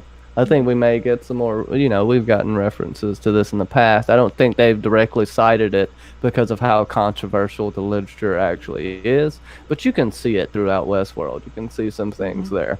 And this is way to that point, And apparently Sasake's grandmother is Dolores, so there's that. What about this, Mackenzie? You spoke to this about how he's been trained to use guns. They seem to keep pushing him towards the what me as an ethical person would say not doing the criminal ways that obviously so are they creating a super soul? Are they molding him to do something to be efficient in these areas specifically? For a greater, or something down the road? It seems like they, because we don't know explicitly, unless we do, about the job posting that he wanted, which he ultimately was denied for. And currently he works with George, his robot friend, in construction, fiber optics, I believe. So the fact that he uses because I think it's not he's probably used this app before, unless your rating goes sky high depending on which selective jobs you choose. He's only used it probably a couple times, so the fact that he's having to go back and rely on it. Does this get your rating up by doing these jobs? Yeah, it's part of the system, and Nolan talks about that. Yes, it does, which I find to be very odd. But I think it goes again with the legalization of narcotics is the metaphor. At least you understand it's regulated. And it seems because that's what it's explained kind of in the dialogue about how the ratings get higher if you are willing to do more risky jobs. Or in that app specifically, but also in society as well. So I feel because of his PTSD from the war and everything else related to that, he didn't want to go into personals because that was probably at the time, and probably he still believes it to some extent, that was almost too close to that element of his life. But based off of the storytelling that we've seen so far, he joins Dolores' team and is willing to sling guns and be the killer that I guess he is inevitably going to turn into. But yeah, it's just, I think why there was the divergence from it beforehand is because he didn't want to go back to that life, probably also because his therapist or whatever was no, and probably also the Francis persona keeps him on the phone too much to he's a chatty catty, even allow him to log into the Rico app, because it seems like he calls him every hour of the day. So or did at least, call Caleb every hour of the day. Obsessed much? I know. I think I said in my reaction before I knew that it was a dead person that was called, like a dead person. What if it's Rehoboam calling him? Well, I think that it all leads to the fact that the whatever is in charge, which I believe is, as far as we know, it's Rehoboam as of right now. That the therapist again is pretty much like, I ain't got time for you. Francis calls him every morning and it's like, hey, go to therapy. Hey, get a system in place. Like they're pushing it on him, like every angle. And when he decides to do something, I think this is done for two reasons. Story wise, it's to show that he is an empathetic, anti-hero per se. Like he does bad things, but he has a code.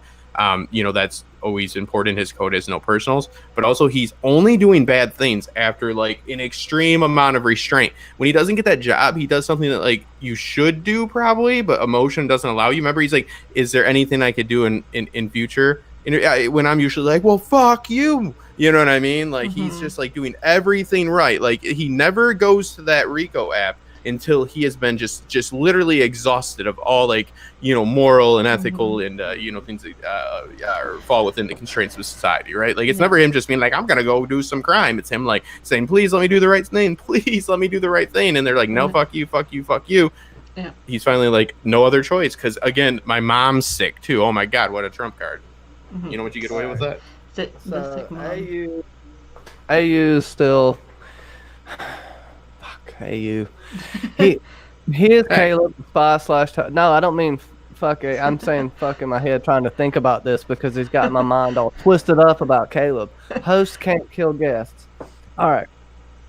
If Caleb is a host, who the hell represents the good in humanity is what I want to know. That's the problem I have with Caleb being a host.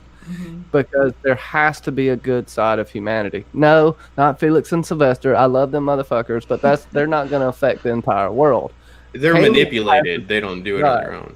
Caleb has a chance to affect the outcome of the human race right now for the better, especially if he can convince Dolores that the human race is worth saving, at least a part of it. And host couldn't kill guests before. This would not hold him to that standard whatsoever. Also, we have a scenario in which, like Johnny's saying, like it is driving down the idea that it's not one is good or bad. They're one of the same. It's like the Dolores is not a gleaming example of like ethical behavior either. AU says the mom says you're not my real son. Well, that's usually what people who I'm not a mental psychologist or a doctor, but I'm assuming she's saying that because she doesn't recognize him as she has dementia, and it's showing how he still chooses to love her, just like Maeve still chooses to love her daughter after she finds out that it's technically was the way in which she obtained that love. It was not valid in some people's perspective, because that's not how they did it. We base everything off of how we do it. That's the only legitimate way to do things. But also, I've always brought up dementia and amnesia and numbing agents as ways that we could easily just be just like the host. So he still loves his mother, even though his mother does not see him as her son whatsoever. That doesn't change the fact that that's his mom. You know what I mean? Because you wipe somebody's memory. That is the wiping. She got wiped. Just think about it that way. Man. And there's definitely a case. You can make a whole video on, Caleb is a host. You have evidence to use, right? Circumstantial.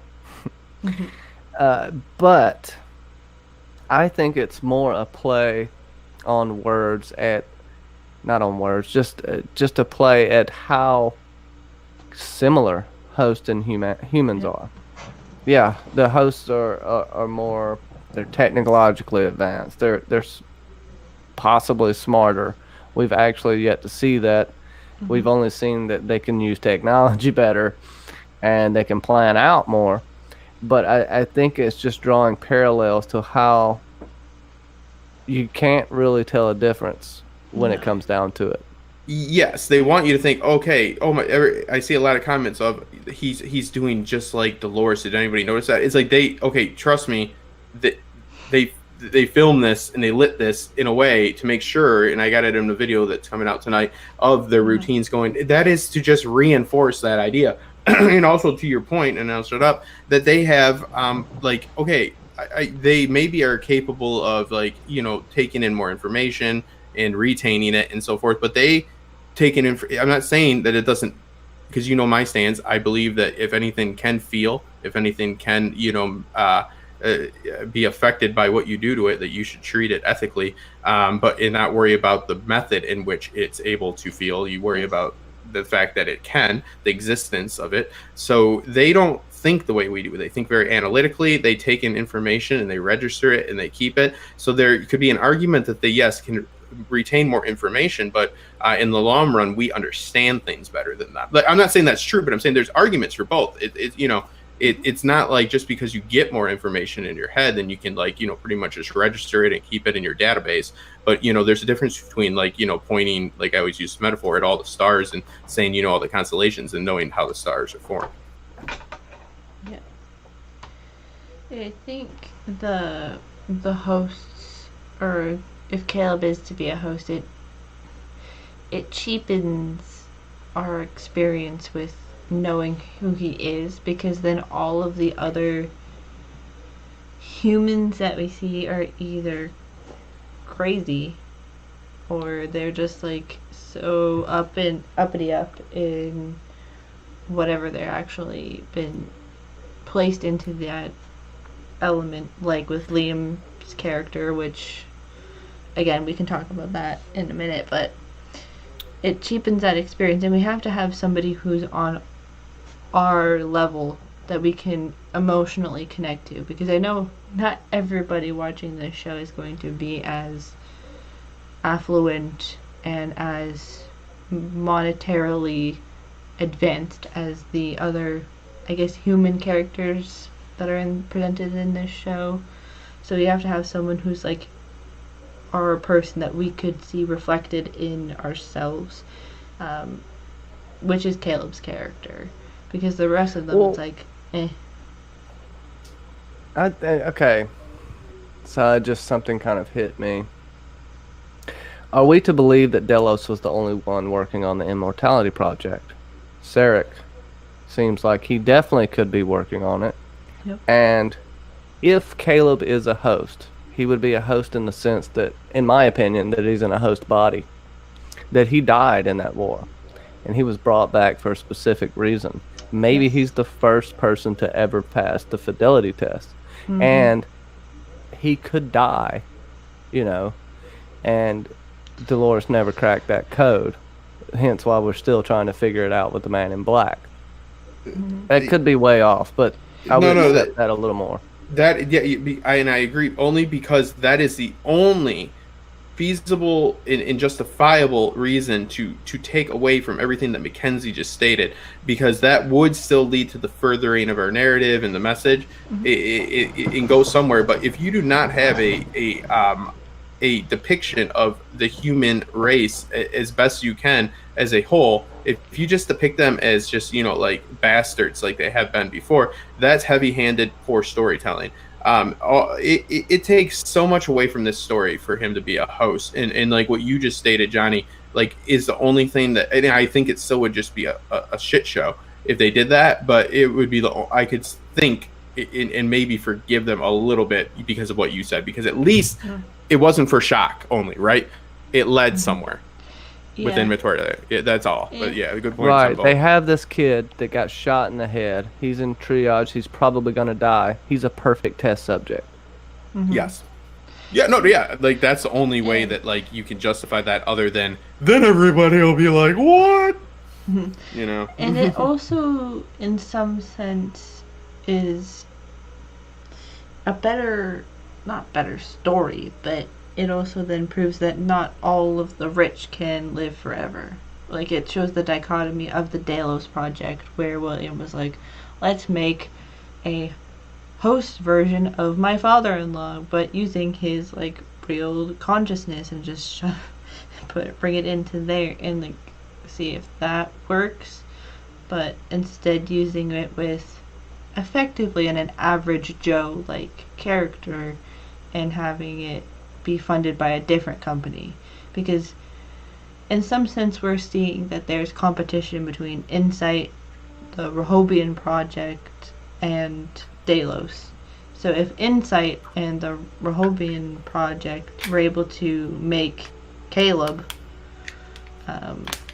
a human with a host body, or human brain with a host body, and then not have Delos do it, then that shows like it amps up the competition, because again, sharing of files and information could have been like, oh, we have the means to make people into that, rather than the affluent, almost, because that was whole. Yeah.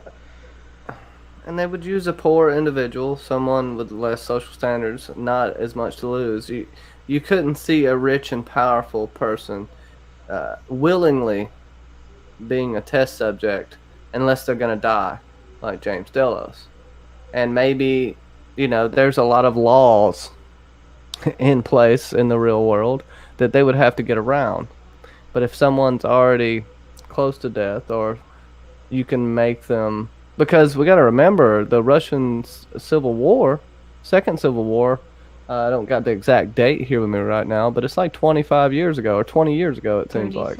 Or 15 or 20 years ago, I think. It was February 19th, 2037.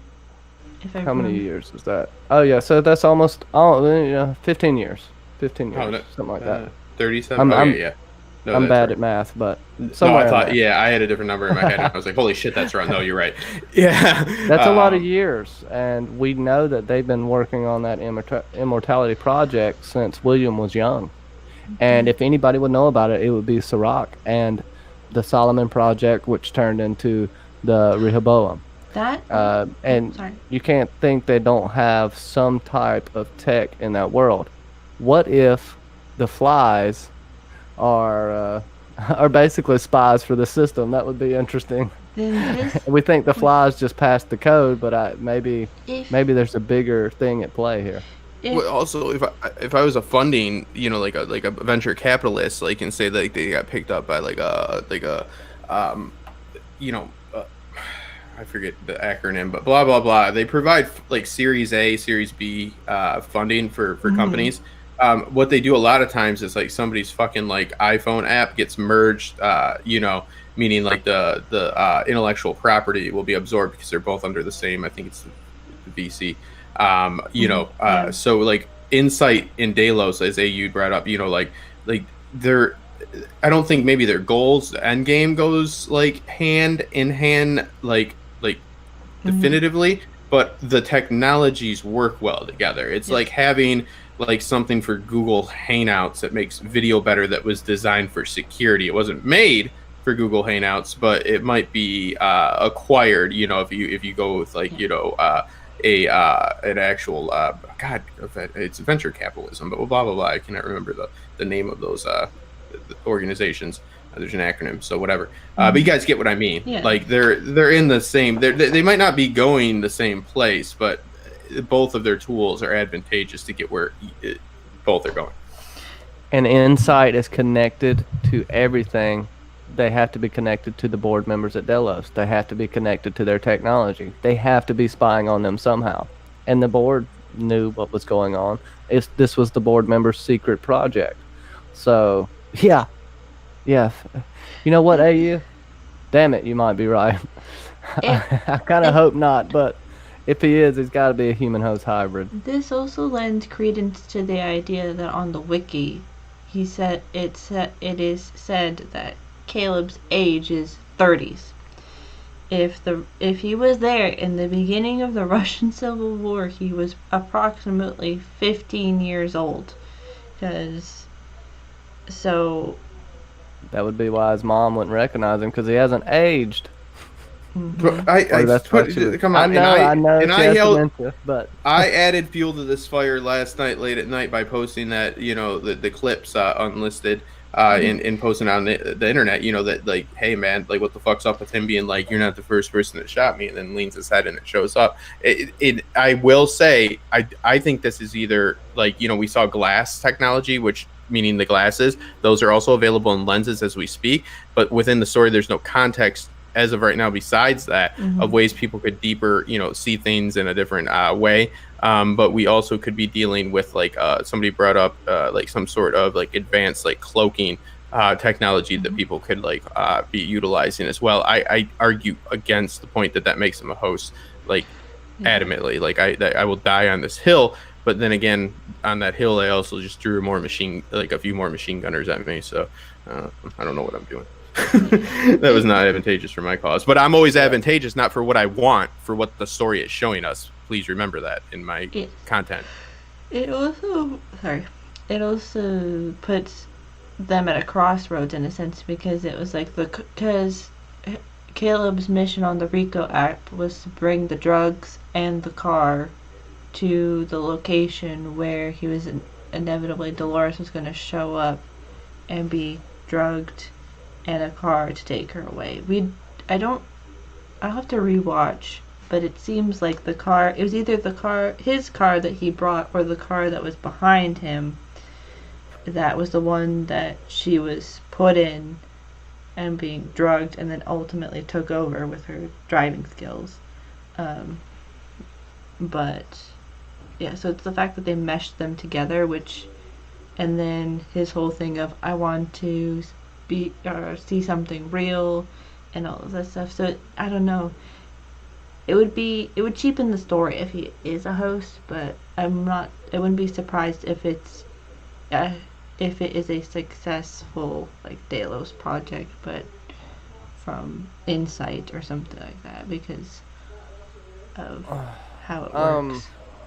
But all right, we're kind of going in a circle. Yeah. No. But let's talk about hosts. Dr. Jekyll and Mr. Hyde, Bernard. And what's his anagram, Justin? I love that tweet you put out earlier. But now I can't remember his damn name. What was it, Mackenzie? When you unscramble Something the words. Delgado. When you unscramble the words, it's Damaged Arnold. Yeah, stop that shit, dude. Like, you can't be playing that game. Like that's like, a fugitive just like every once in a while wears like a shirt that says I'm the one who killed all those people that everybody's looking for, and you like run around the streets. Like, don't do that shit. Like, you're supposed to be a smart guy. Like don't be defined by letters if you're trying to cultivate a new like civilization and a new species. Like, he's supposed to be at the forefront of a revolution. It's like the defined are never defined. The definers are never the ones who define. It's always the others who define you. So and I sent that right to Jeffrey Wright because he's very righteous and I love him. Little too political on Twitter, even though I agree with like a lot of what he says. It just polarizes the show. But yeah, dude, what's with that, man? Be your own man. Don't let letters make you who you are. That's for you, bro. Consider it free. Well, Damaged Arnold is certainly damaged. He has been, 342 trials in 3 months. This is like 3 times a day he's cutting himself open and interviewing himself. No. He's gotten to a state of paranoia that I don't think is healthy. But the reason I think they're showing this, the reason why he's wondering if his system's going to be corrupted by Dolores, is I think someone else is going to enter Arnold's it's going to enter Bernard in a sexual manner. No, he's going to get hacked by someone, or he's going to hear a frequency that turns him ape shit and goes into Mr. Hyde mode. And this is Arnold. I keep wanting to call him Arnold. This is Bernard's weakness of the season. This is what he's going to have to fight the whole time. Yes, he's got the fight to save the world from Dolores, but ultimately I think he's going to change his mind. We've seen humanity still being cruel to him. They just tase him with a cattle prod, and ask You're questions that later. Damn host rebellion versificator. Everybody there is seemingly hiding from something. That's the feeling I got. Yeah. Lots of people there are fucking when running. The pig farm people society. know who the fuck you are. When the pig farm people are privy to like tech information. Yeah. I would argue this world's doing pretty good. He's like, hey man, aren't you that fella that was there with that host revolution? And he's like knows all about it, and he works at a slaughterhouse like out in I'm not like disparaging of those people. if that's what you're going to be offended about, and if not, yeah, I'm pretty much disparaging that type of people. So go ahead. Yeah. Sorry about your people, Johnny. Whatever. You know, I love it. If Bernard drops that button somewhere, we could just have a random 9-year-old kid controlling Bernard whenever he feels like hitting the button. It's just Bernard's in the middle of a conversation, just starts beating the shit out of everyone. You know, I do have to critique his rear-naked chokehold. Oh, so do I. Thank you. He held it in front of the face, which all you got to do is pull down the arm and put it over your shoulder to defend that. He's got to work on his technique, but I will give him this. The hosts are far stronger than humans, so he could have just brute forced that. Yeah, the pressure on the chin, as we know from Conor McGregor, and this is true, that, you know, as long as you get it, you know, it doesn't need to be a blood choke. Well, you're cutting off the carotid arteries there, too, so you don't have to necessarily be under the chin. Also, it'd be more advantageous for him to do a neck crank in that situation, but, you know, we're getting picky here. Was he over under, or was he palm He on? was like this, and then he had his arm in front of the hand. You know, it looked really good cinematically, but it was not what you want to do with a rear naked choke. You either want to go gable grip behind or the full push the head forward onto the neck. Maybe he was just trying not to hurt that actor. Well, he's been working with Eddie Bravo, bro. So you know what I mean? Like that new I would have wanted to see a rubber jiu-jitsu. guard, man. So his Darce is amazing. Okay, sorry, Mackenzie, go ahead. Sorry about I've been that. calling Twister one time. That shit hurts. No, it's fine. The Boy talk. but no, like, is questioning the validity of the fight choreography is something that you kind of have to talk about, especially when it's being presented in front of your eyes. Let's see. Yeah, very highly too, right, Mackenzie? Like that's like one of the Bernard is not a thinker anymore. He's a puncher. No. Also, his wiping of like whether he checks to see if he's met with Dolores and wipes himself. I would argue that's not much different than when people like myself, I have bad anxiety. Like sometimes I have a medicine that helps me cope with that. So it's like I don't know, man. Like people look at that as like being so like abstract and like odd, but it's like we do these things ourselves, whether they're advantageous or not. I mean, come on, if you're gonna prove everything we do is great, man, then Jesus. Yeah. Well, I think Bernard needs to download a couple of Xanax fight plans, or what do you call it? He needs to go Matrix style and wake up like Keanu. I know Kempo karate. I know Kung Fu. I'd be like, get back in the Matrix and learn something of worth. Yeah, please. Do some jiu-jitsu, bro. Stop doing those flying butterfly kicks. I know Kung Fu. I'd be like, oh, that'll help if you're fighting a toddler in a sparring match, maybe. I think, the fact that Bernard always checks his mental state is also prudent to the, not dichotomy, but kind of the dichotomy of Caleb, who never wants to actually have his mental health checks and making sure that he's on the right path, contrasted to a host. Mental health checks, I like that. It's like contrasted to someone who checks in with themselves at least 3 times a day, and is the therapist and the person being treated for the therapy. So it's like yes, no, or it's like what is it? Like random questions of, would you ever lie to me? But the last part of, would you ever lie to me, Bernard? And then there's the long pause, and then he goes, no, means that he's probably lying about something. We just don't know what he's lying about yet. And we lie to ourselves all the time. That's how we survive. So it's one of those things of like, what is he lying? It's like, then it's the question of, what is he lying about? And yeah. Who's the friend who's going to... Look, you know what pisses me off? That Westworld has fucked up and did a Netflix thing, in my opinion. The preview is telling us a little too much. We know that Bernard's going there to get Maeve. I know we can kind of deduce that, but don't give me directly in the next preview Ashley Stubbs saying, you come for Maeve. Come on, at least make us want, give us some... because if Hale... turns out to be Teddy, I'm gonna be like, they told us already before they even ever told us. You know what I mean? I get your point, but also though. I mean, going by the same logic, and I know damn well you know this, that trailers tend to tell you things and make you want to believe things that they do the opposite of, and it's not unreasonable for Stubbs to come to the conclusion that you're here for Maeve, because he knows he's a host. He knows that's like the other part of like the the conscience or whatever you want to call him. So maybe he's there for separate different reasons. Maybe he wants to look forward. I'm playing devil's advocate here, of course, but between me and you, I agree. That's what you're saying. It's the whole trailers and promos for next week. Like, technically, if you were really like wanting to predict the whole season, you could watch this episode and watch the in the coming weeks and all of the other trailers and pretty much figure out exactly when certain things will happen, and you'll probably be at least 50% correct, I'm assuming. But couldn't you say that because this is not like uncommon practice. This is like the norm to do the coming weeks after the first episode. Yeah. But the whole thing of like matching up certain scenes with certain things that we've seen before. I hope they're intentionally trying to throw us off. Yeah. I really do. Because that Teddy's somewhere though. They're not bringing up. Maeve's not that stupid. I think she would recognize Teddy immediately. She can see the code.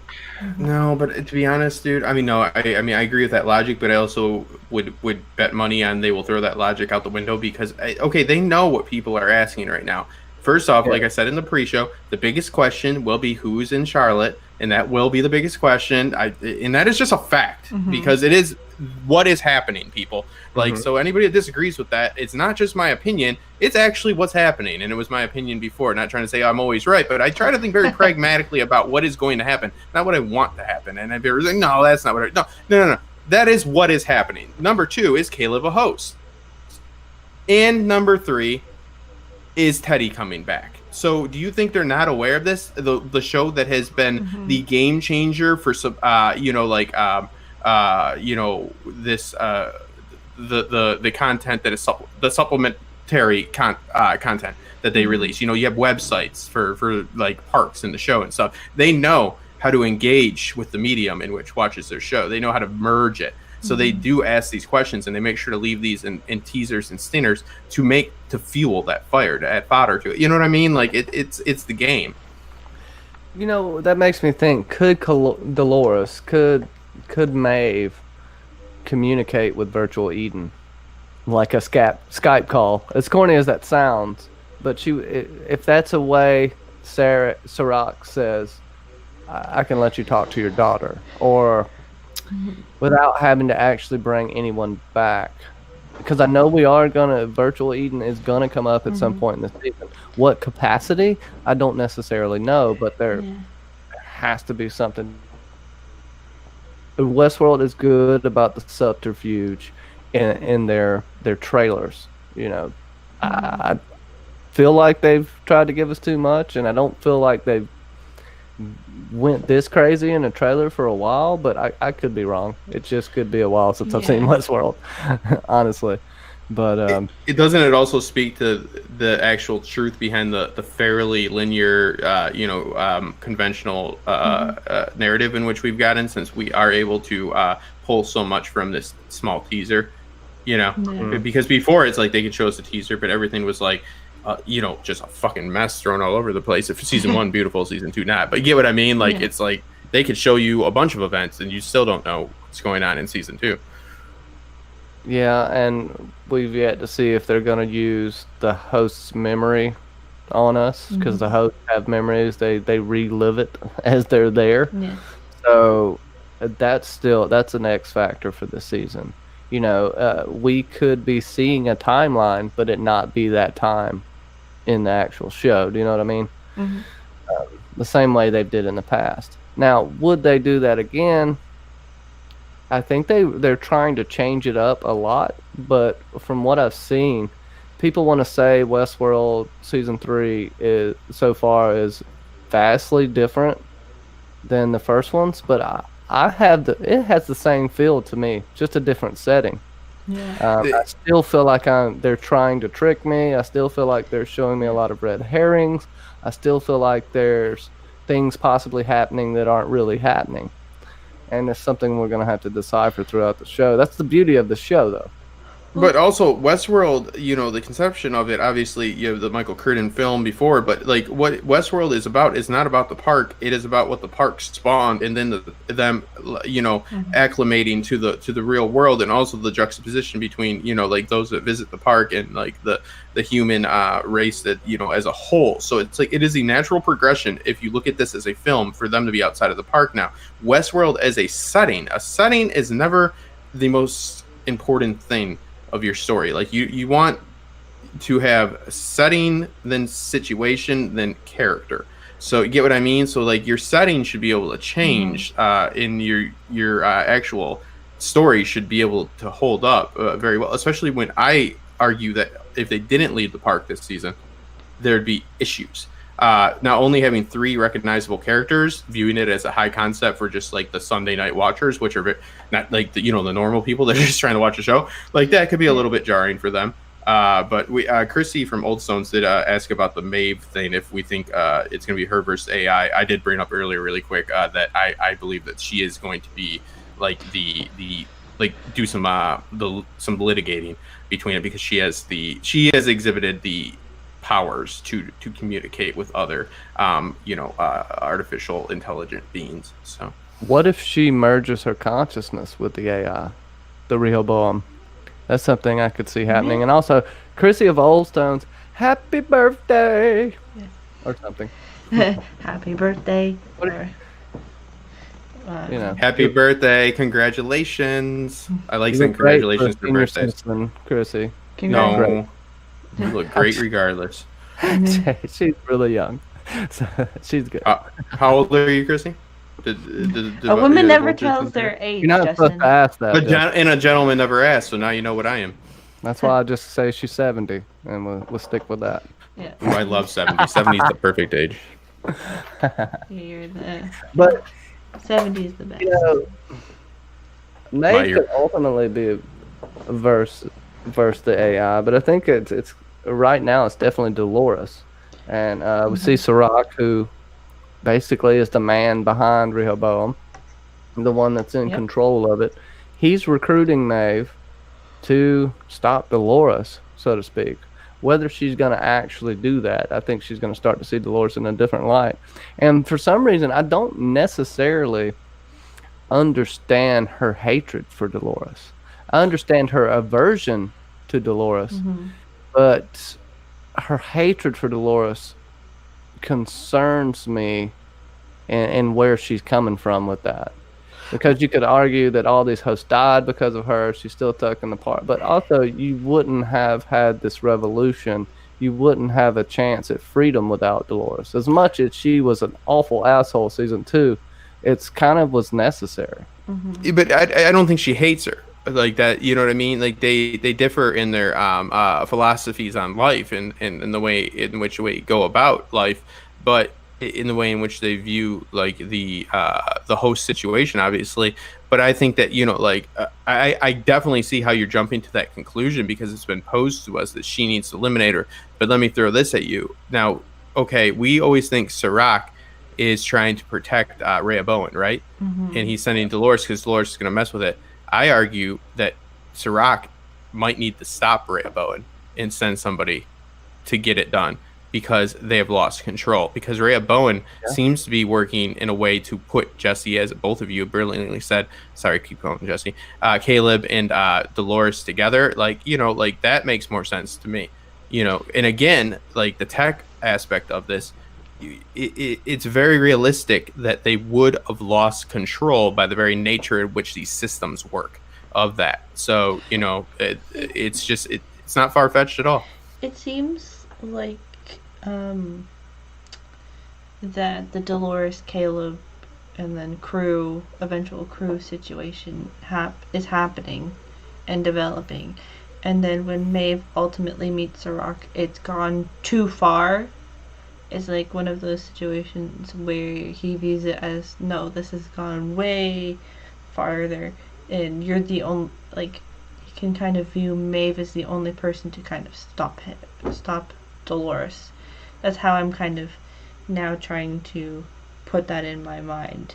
It's almost, it's like he like lets Dolores and Caleb and everybody who's in that circle go on and do their mission, so to speak. But then when it goes too far where it's legitimately changing the course of the projected version of history, they're like, no, like, and it's like, that's how the thing of like, you have to stop her. It's like all this stuff, only you can stop her, and then it almost then changes it back to going on to the corrected version of what the Rehoboam course is predicting for itself. Well, we've seen it, we've heard from Sirach's people, his cronies, that someone has infiltrated the system. It seems that someone has infiltrated the system, someone that knows about the system. And that would kind of lead to your point. If Rehoboam gets out of Sirach's control, which it may already have, then yes, he would definitely be wanting to destroy that. Because Dolores makes a point in the first part of the episode how she is using their technology against them, and how that what they think is their biggest strength is actually their biggest weakness.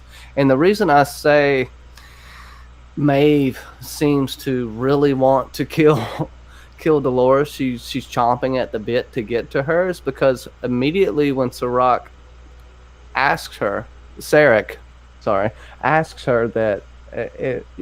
or tells her that he wants her to go after Dolores, she smiles and seems like she's been waiting for this opportunity. That's the only reason I say that. There's some kind of grudge there. That's why I think there's that time jump, is that the time jump we have like a lot of this first season seems like it's going to be to 2052, but then we're going to jump to when Maeve finally catches her. It's 2058, and it's almost a point where it's getting to be almost to the point where, I don't know if it's going to be this cheesy, but it's getting to the point where Dolores is almost is in the final stages of world domination through the Rehoboam situation, and that's why it's like, I gotta find her and then kill her. That's what I'm thinking they might go with that. Go ahead, Justin. I think it's just as likely that, I agree with you, but it's just as likely too that Maeve, since she's, I mean, come on, look at how she play. I mean, I don't know. I could probably trick Felix and Sylvester into freaking, I don't know, washing my feet every day for a penny. But you know what I mean? Like, it's not the highest bar for manipulation. But okay, so she is getting a chance to leave the park because of this direction in which she's being sent, directive. Mm-hmm. So it's a big smile would come on her face, and she would act pleased as pie to, go out there and kill Dolores. It doesn't necessarily mean that she's in line with it, so forth.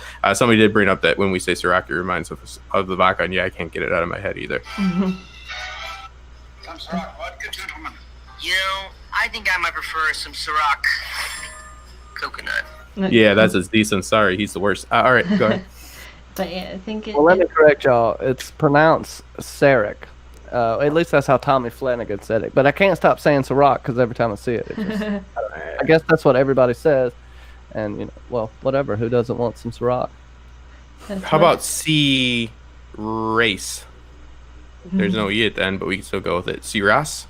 C Ross. Pretty right. Oh, I'm gonna piss. C Ross is what I'm going with because it's gonna piss everybody off in my videos, and I'm gonna say his name a extremely a very inappropriate amount of times. I'll be like, and then C race. Let's not forget about him, just to keep bringing it up, like my Akachata, and then Vichek. That is correct, actually. So don't come call me on that. C Ross. I got a lot of flaws you can pick from. You don't got to go diving deep. I got bitch check right. But Yeah, we got That's May. right. Remember we looked. Shut up, Johnny. Shut up. You shut your mouth. We're all Shut wrong, that mouth. actually. Shut that mouth. Even the show is wrong, but anyway. Oh, by the way, who? Go ahead. I was just gonna say who entered Tommy Flanagan, but we know it's probably Angela. I just had to say that because Lady Starfall. I wish he entered me. Angela. But yeah, Tommy Flanagan, it's funny because his son's character is pretty similar to this one in a sense, so it's cool to see him back in a role that's like kind of sleazy, but also at the same time within what, half an hour, 45 minutes, he becomes then effectively a slave to Dolores. It's smart though, because we didn't get a great idea. Like now that's like an easy switch, right? Like I've talked about before, of the difficulties of like placing these pearls, like of hosts that we supposedly already have like an idea of the characterization of. Like, you know, it's like, who is he? Interesting fact about him: his scars come from when he was a DJ in Dublin, and you know, his name is Michael. I forget what, but he was in The Wire and also Boardwalk Empire, and he plays what's his name? Chalky in Boardwalk Empire, and he has scars also from DJing. I was a DJ, and all I got cut with was a knife on my finger, so I got lucky. So it just seems to be a strand of it seems to be a trend that DJs like just get cut with knives. I don't know what it is. People like to cut us. So It's also- maybe we're dicks. I don't know. I think Stop putting yourself up on a pedestal No. with them turntables. I think also the reason how he got into acting or something, also because of a scar, another set of scars or the same thing, was because it was a bar fight that he's like got into acting as well. So, I mean, look at that. It's just crazy, some craziness all around. But Yes, Michael K. Williams. Sounds like The real question is, will Caleb shoot himself in the head a second time to get away from Dolores? Will Dolores always have people killing themselves to get away from her? I'm sorry, I had to say it. I mean, probably. It's rhetorical. Except for the Men in Black. It's a yes. Except for the Lady Men in Black. Starfall. Tommy Flanagan was in Peaky Blinders. He plays Thomas Shelby's father. Yeah, so he's in there for a minute. The one last kind of question, even though this ends on like an odd note, the one like kind of bigger themed question that I have is, does Liam remind you of anybody that we've seen on the show before? Because to me, he kind of reminds me of a more straight-laced version of Logan, but it's Yeah, dead on, I think. and Yeah, the son that never lived up to his father's expectations. His father apparently didn't trust him enough to even tell him the inner workings of that machine. There's something there that Dolores will use again later. Because she's coming back. There's got to be a little revenge for getting tasered and drugged. Dolores ain't going to let that shit go. But also, how is he like, what are you doing, boyo? Like, you don't know anything. And then he's like sticking a needle like with like medicinal like fluid into it to like a hose. Like, it's like, you don't know, dude, you're terrible. Like, how it was so clear too. Like, the criticism I have on the dialogue was how like overtly like obvious it was that like, you know, she was like, he's like, I can't talk about it. She's like, no, you can trust me. Please tell me more about this secret project. You know what I mean? Like, it doesn't take a fixer to realize that. You know what I mean? And then he's like, you're an idiot. Let me go ahead and stick this needle into this robot and hope that takes care of it and not check into it. So, yeah. And give it like effectively a weapon when I tie her hands together. Yeah, I don't know. Like, the Liam, yeah, he's coming back and he's probably going to die in the next episode or two. Sounds like you're right. I'm so sorry. I said boyo. Sorry. He just said boyo and Sons of Anarchy a lot. So I'm he sorry. did. He did. He called Charlie Hunnam's character like that a couple times. Yeah. And he was the VP at some point in that show. That show was really good until the end, where it just went sideways. Anyway. I tell you, the next person to be replaced with a host is probably Liam.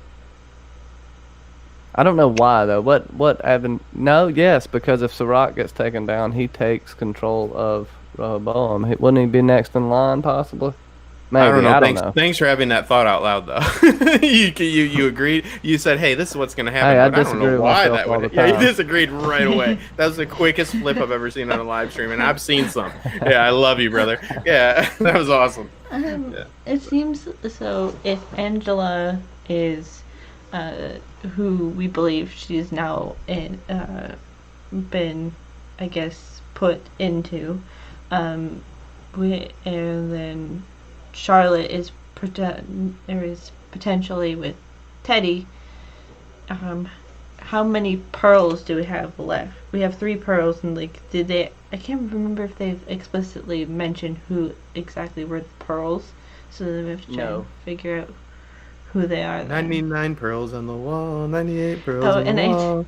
I mean, let's deduce who else we have.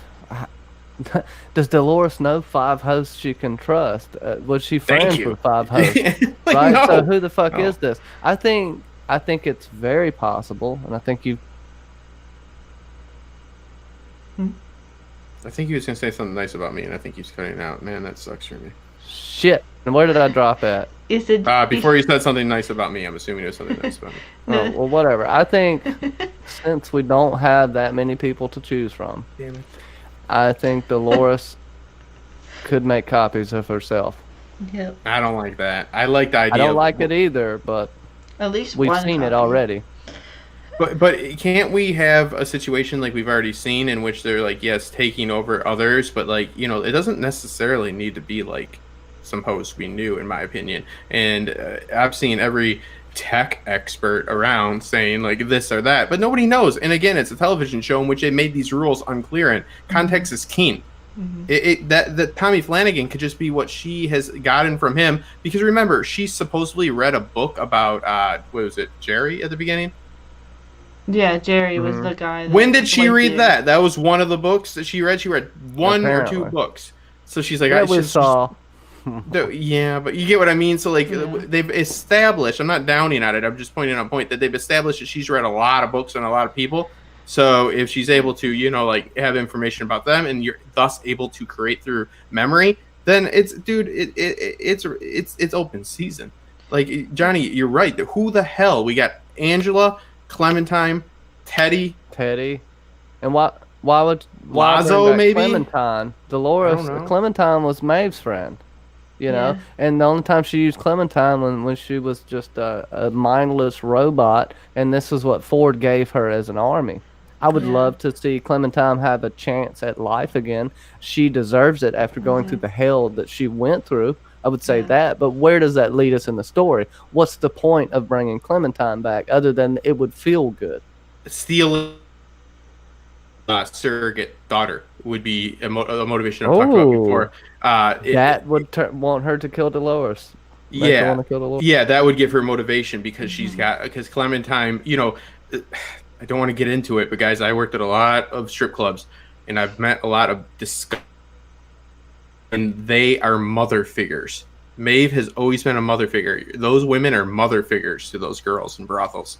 It is manipulative. It is opportunistic. It is disgusting at the highest level. But I cannot stress enough how dependent they are on them, and how much actually, you know, it seems like Maeve does care about her children. In this story at least. So yeah, that's Johnny, and that's only, like, I agree with you. Like, that's I had to look for a reason for that to happen, and that's it. Yeah. Yeah.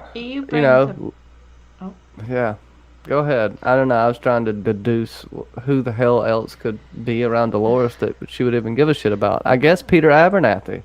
You know, this would only be an emotional crutch for Dolores, and it could be used against her. I think she would see that, though. You know, she has to be careful with who she brings back and at what time. She shouldn't bring her father back when the situation's still dangerous, right? No. Yes. Yeah, she wouldn't do that. And she could separate Dolores from Wyatt and create a Wyatt. Yeah.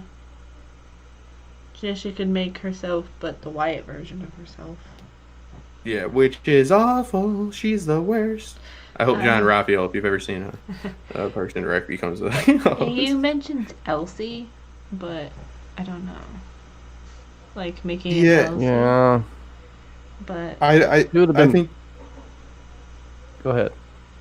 I'm sorry. No, I just think that like Elsie's one of those people that if we don't get her in her physical form, through the actress, now I'm blanking on her name for some reason, people it would be too disappointing. Yeah. But you're right. I mean, these are literally ours. Like, I mean, man, Slim it is picking. a seller's market, not a buyer's market. It's slim picking as to who exactly we're gonna get as a. Because she made no friends. She killed all of the Confederados, which, I don't necessarily disagree with, but they are unawakened hosts for the most part. Children. This is something else. If you're referring to the hosts that got killed as children, this goes back into Maeve's motivation. Because I think she sees herself as a representation of host kind. She is the mother figure of all of them in a sense. She is the mother of exile. Yeah. Sasa K brought up Ben Schwartz because that's who John Raphael is, and I think he could be a host. You're correct because technically he's homeless. Anyway, let's we'll get that reference. He's about the worst person in the world, but I love him. May the Schwartz be with you. Yes. My Schwartz is bigger than yours. I made my money the old-fashioned way. I got hit by Alexis. But all right. I think it's overall that it's going to be very much a surprise who are the remaining pearls, basically, because again we're going down the list of names of people that are like, could this work? I don't know. This work? I'm not sure, and it's slim pickings. So that'll be a question for next week. But I think the week after that as well. Yeah, until the last episode, until we run out of the pearls. But I can't believe we've been here for 2.5 hours. I know, exactly. So much. Everybody wants to say, oh, Westworld simplistic this year. Okay. Come listen to this stream, and then your mind will get tangled up like a motherfucker, like a pretzel. Honestly, though, like I am really, really enjoying it. It is sticking with the themes. I think it's the right place to go. I think that, yes, it's simplistic, and maybe it's the chance they've overcorrected, and let's see where they go.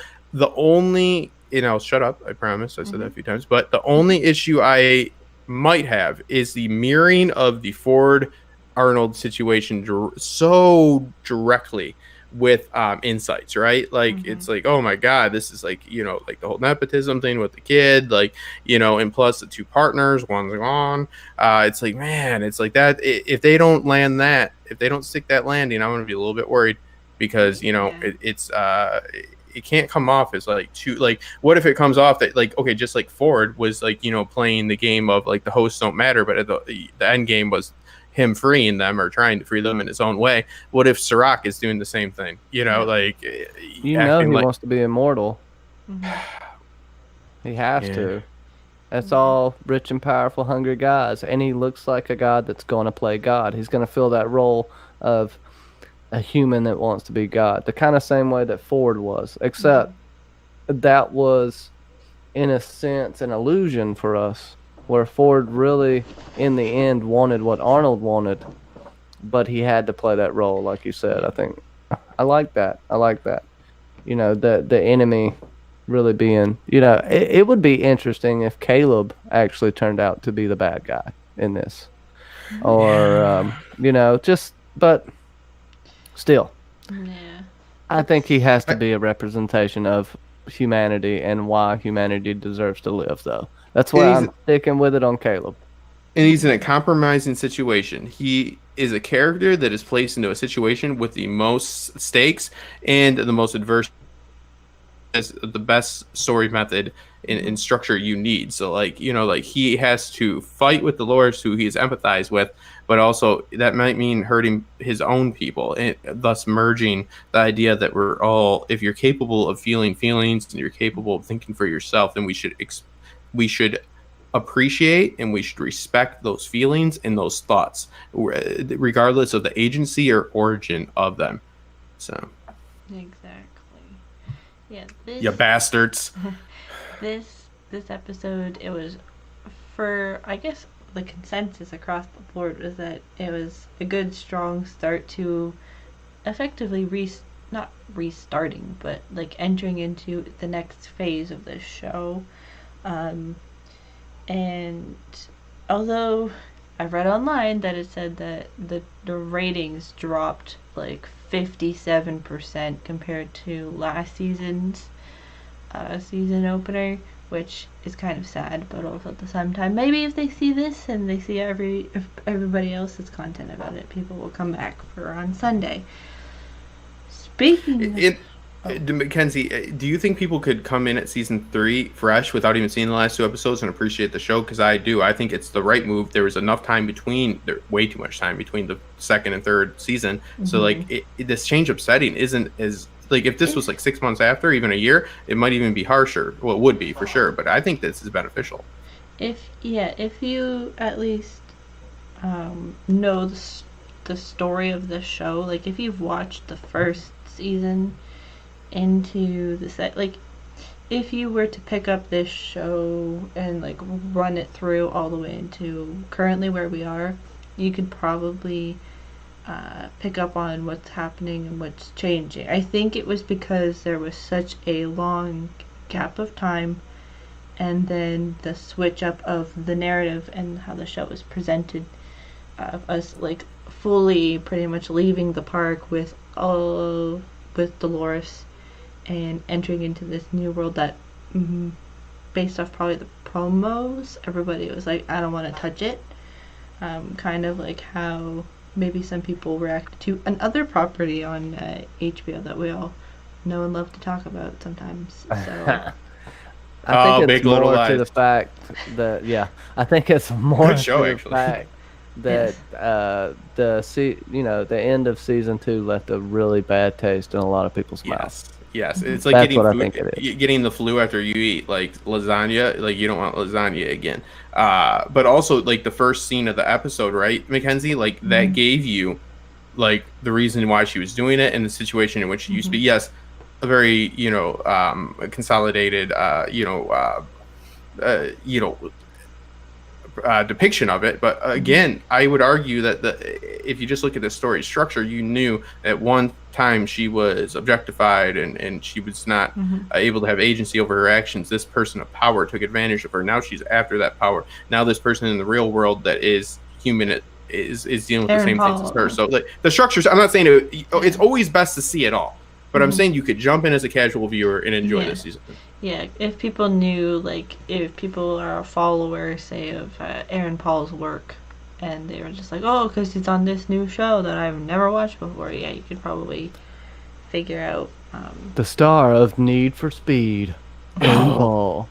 Yeah, what else was he in? Like Breaking something? Breaking Chad, I think. Yeah, Breaking really Chad. Popular porno back in the day. With something, and then is it something with a history teacher? I don't know. I am the one that knocks. Maeve is in War World, if y'all are wondering. And we're not going to see Rome World, but we'll see a medieval world this season. Very briefly. You caught that, right? You caught that. I took a lot of time that's why I had to sleep. But doing the screenshots, and I found medieval world, and I was just like, yes. And then I looked, and I was like, oh, everybody else already found it. Could have got it off Google. Good enough. Medieval world, yes. Well, because the original show, the movie Film. had, what was it? I wrote it down. It was Roman world and then medieval world. Those were the two other parks that they had, and then future world or something like that as well. But trust me, they're going to go a little bit away from the park this season. We'll see some of it. I think we just get a glimpse. They'll leave you wanting more of medieval world, but the park is not going away for the entire series. It is a mainstay. It's the core of everything. Like I have this theory that Dolores will want to go back and living in her loop, living in relative peace or what do you call it? I can't think of the word. No, ignorance. Living in ignorance. But go ahead. Sorry, I agree with what you're saying. I do think the motivation is different though, because remember how she's like, oh, the real world is what I want before seeing it. This whole show questions like what we decide is real or not, and again we're conditioned to believe what we know is only like like valid thing. Like, so like it's a reasonable conclusion, you know, unless you have you know, a strong, and there's nothing wrong with it. Usually it comes into divine right and stuff like that. But there's no reason to believe that her existence, if she's able to exist there without, you know, like being pre-programmed and stuff like that, is not valid. Again, allegory of the cave, allegory of the cave, allegory of the cave. We saw it again. So it's like, yeah, I agree. Like, it's like, why, if you want to be better than or to be equal with something, you don't try to be what it is. You try to exhibit behavior and you know, take actions that prove you are worthy of respect and dignity and ethical treatment. You don't need to. I always bring this up when the female empowerment. It's always females lifting things and killing people with swords. I'm just as good as a man. If the measure of a woman is how good a man is, that's an insult to a woman.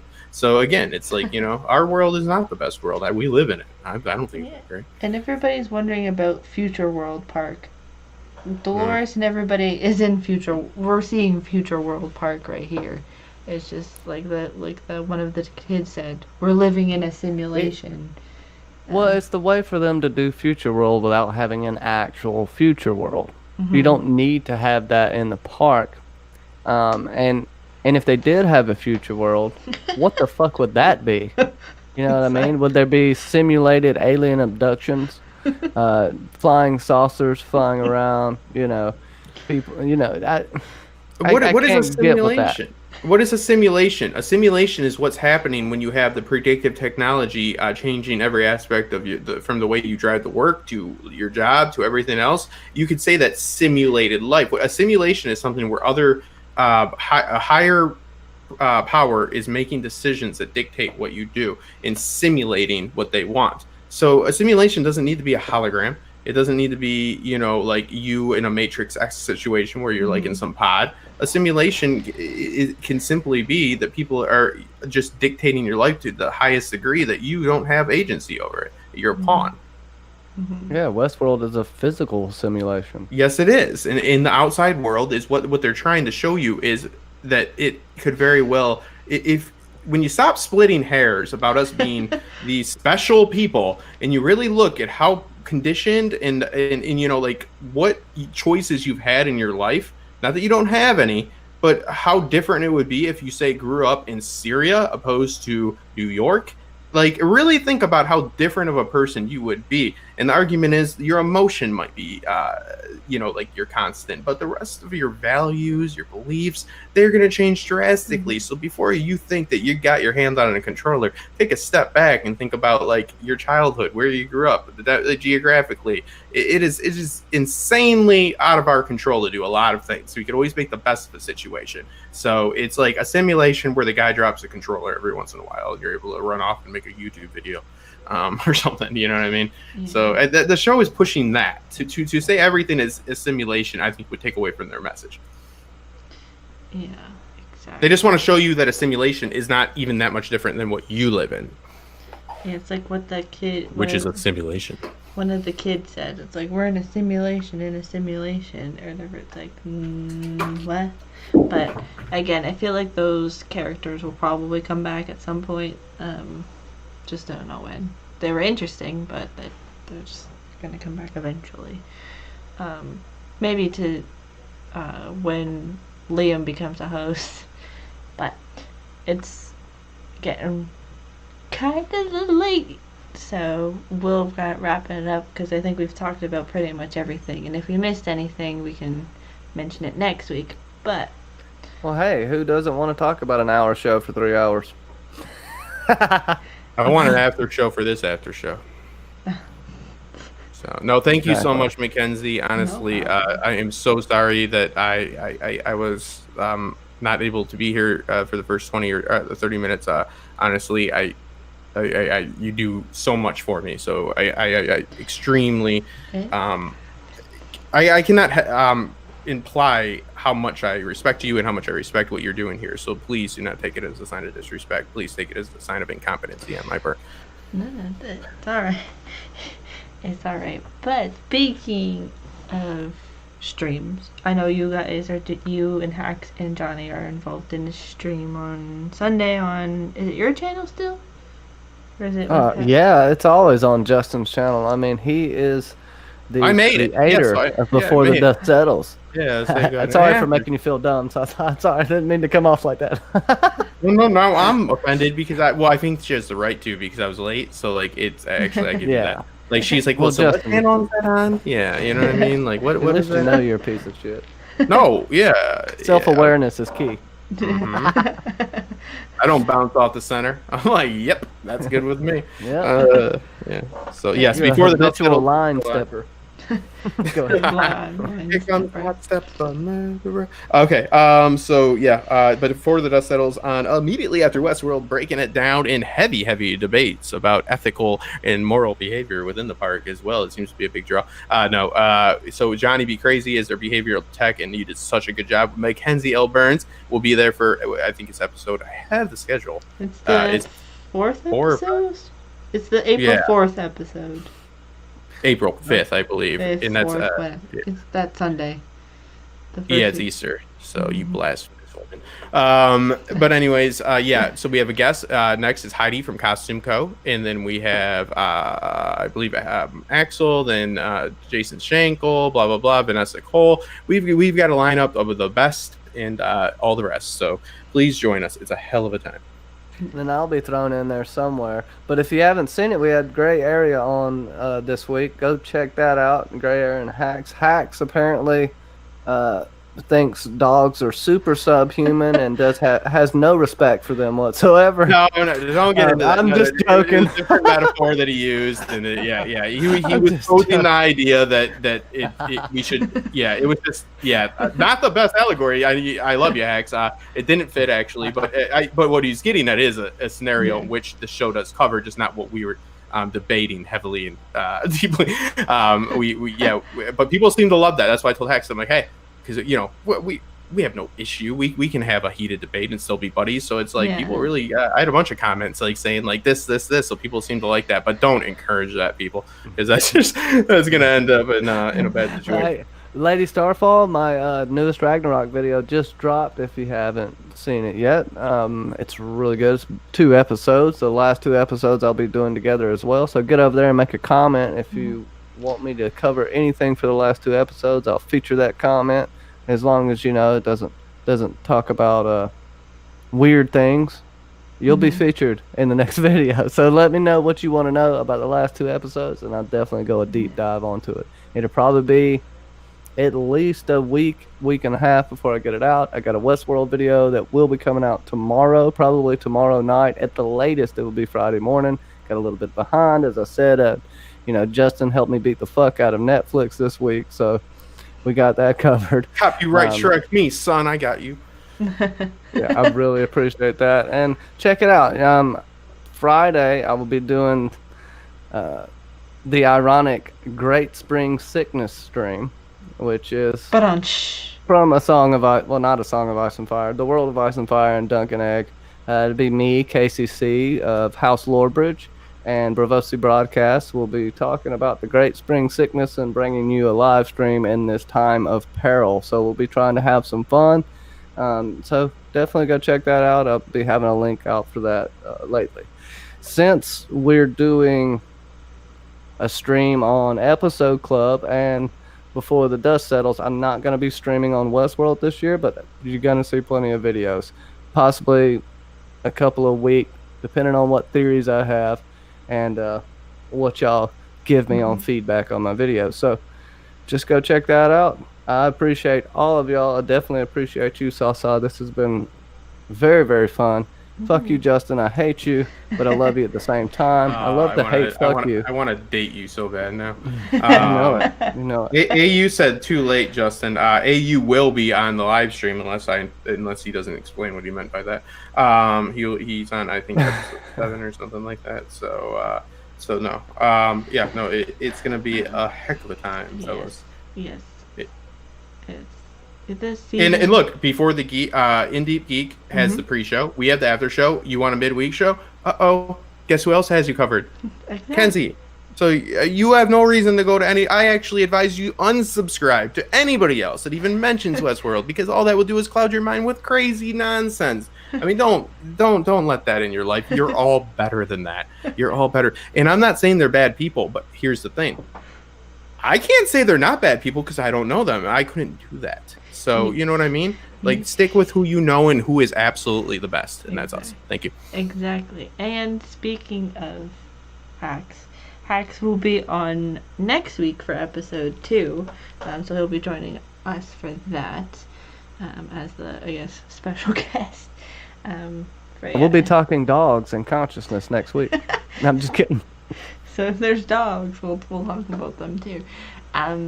But Do I need to actually explain the thing now? Because I don't want No, they need to go watch. They need to go watch before the dust settles if they haven't. Yes. As a smart person like Hax does, he didn't like the conversation, so he changed it. His point was still relevant, just not relevant to the original argument. Thus, we still both, it's good. So the dog thing, which he was using as an allegory, but it was for the hypothetical situation in which we should treat technology with respect. The rare case that it develops sentience. That was not what was posed, but it's a very relevant, statement. So just don't stir the pot there, man. You know what I mean? Gee. But yes, so we'll have Hax. The other half of Before the Dust Settles will be back with us. Hax he wasn't in the chat today, but I know he'll probably watch this later. But anyway, and then if you haven't seen it, earlier today I posted my reaction to the first episode of Westworld. So go check out that if you haven't. I think Sasa K might have dropped it in the chat, but on Patreon I'm doing the full video, like watch the full episode with me. You just gotta put I tell you in the video when I'm starting the episode, so if you want to watch it with me, you can do it there for now. But yeah, we have you're doing a watch along too, because that's what I'm planning on pitching to get to increase the community within my Patreon. Son of a bitch. No, that is something I'm doing as well. If you'd like to watch Westworld with me, if you sign up this month, you could. And if you want to see the process that happens before the dust settles, come and see it. Exactly. Yeah, so it's a hell of a time. NC-17, though. Make sure you're old enough to play. Exactly. Make sure you got a credit card. Thank you. Just have, exactly. And then, of course, anybody who wants to come on to talk about Westworld with us, just let me know, and we'll be sure to do that as well. This was the first. Oh, you said anybody. That's anybody, but anybody who. So many hobos. But so many hobos. Anybody who's watching, who it'll work. Anyway, before I dig myself into a hole, this is the first time using OBS, and I think it worked out very well, minus the one mic problem, but I'm gonna get better, I promise. Hey, that's awesome. It looks good, and you got it going, and I know you had issues. I'm so happy. I'm your older scumbag stepbrother, and I'm so proud of you, little sis. Exactly. But yeah, thank you, and thank you both for coming on and joining me for this chat. You two are pioneers in the Westworld video content creation, so I'm excited to see what happens. We're the Lewis and Clark. Exactly. I can't wait to see what happens for next week, which that episode is called The Winter Line, which don't know what that means. That's pretty It's the line of defense in which Nazi-occupied Italy installed, meaning they implemented a series of fortifications within Italy to take control. Italy happened to be a country at that time that was not sure about which government they enjoyed, so they are both allies and axis in that. But that's the winter line, so that's why it's an occupied Nazi-occupied Italy. So. My grandfather fought him on it because it's very close to my heart. He got shot in the face like a boss. He was like, whatever. All right. So, based on that presumption, we'll get probably the wartime stories with Caleb. So, next week. Or on Sunday. Anyways, we've been here long enough.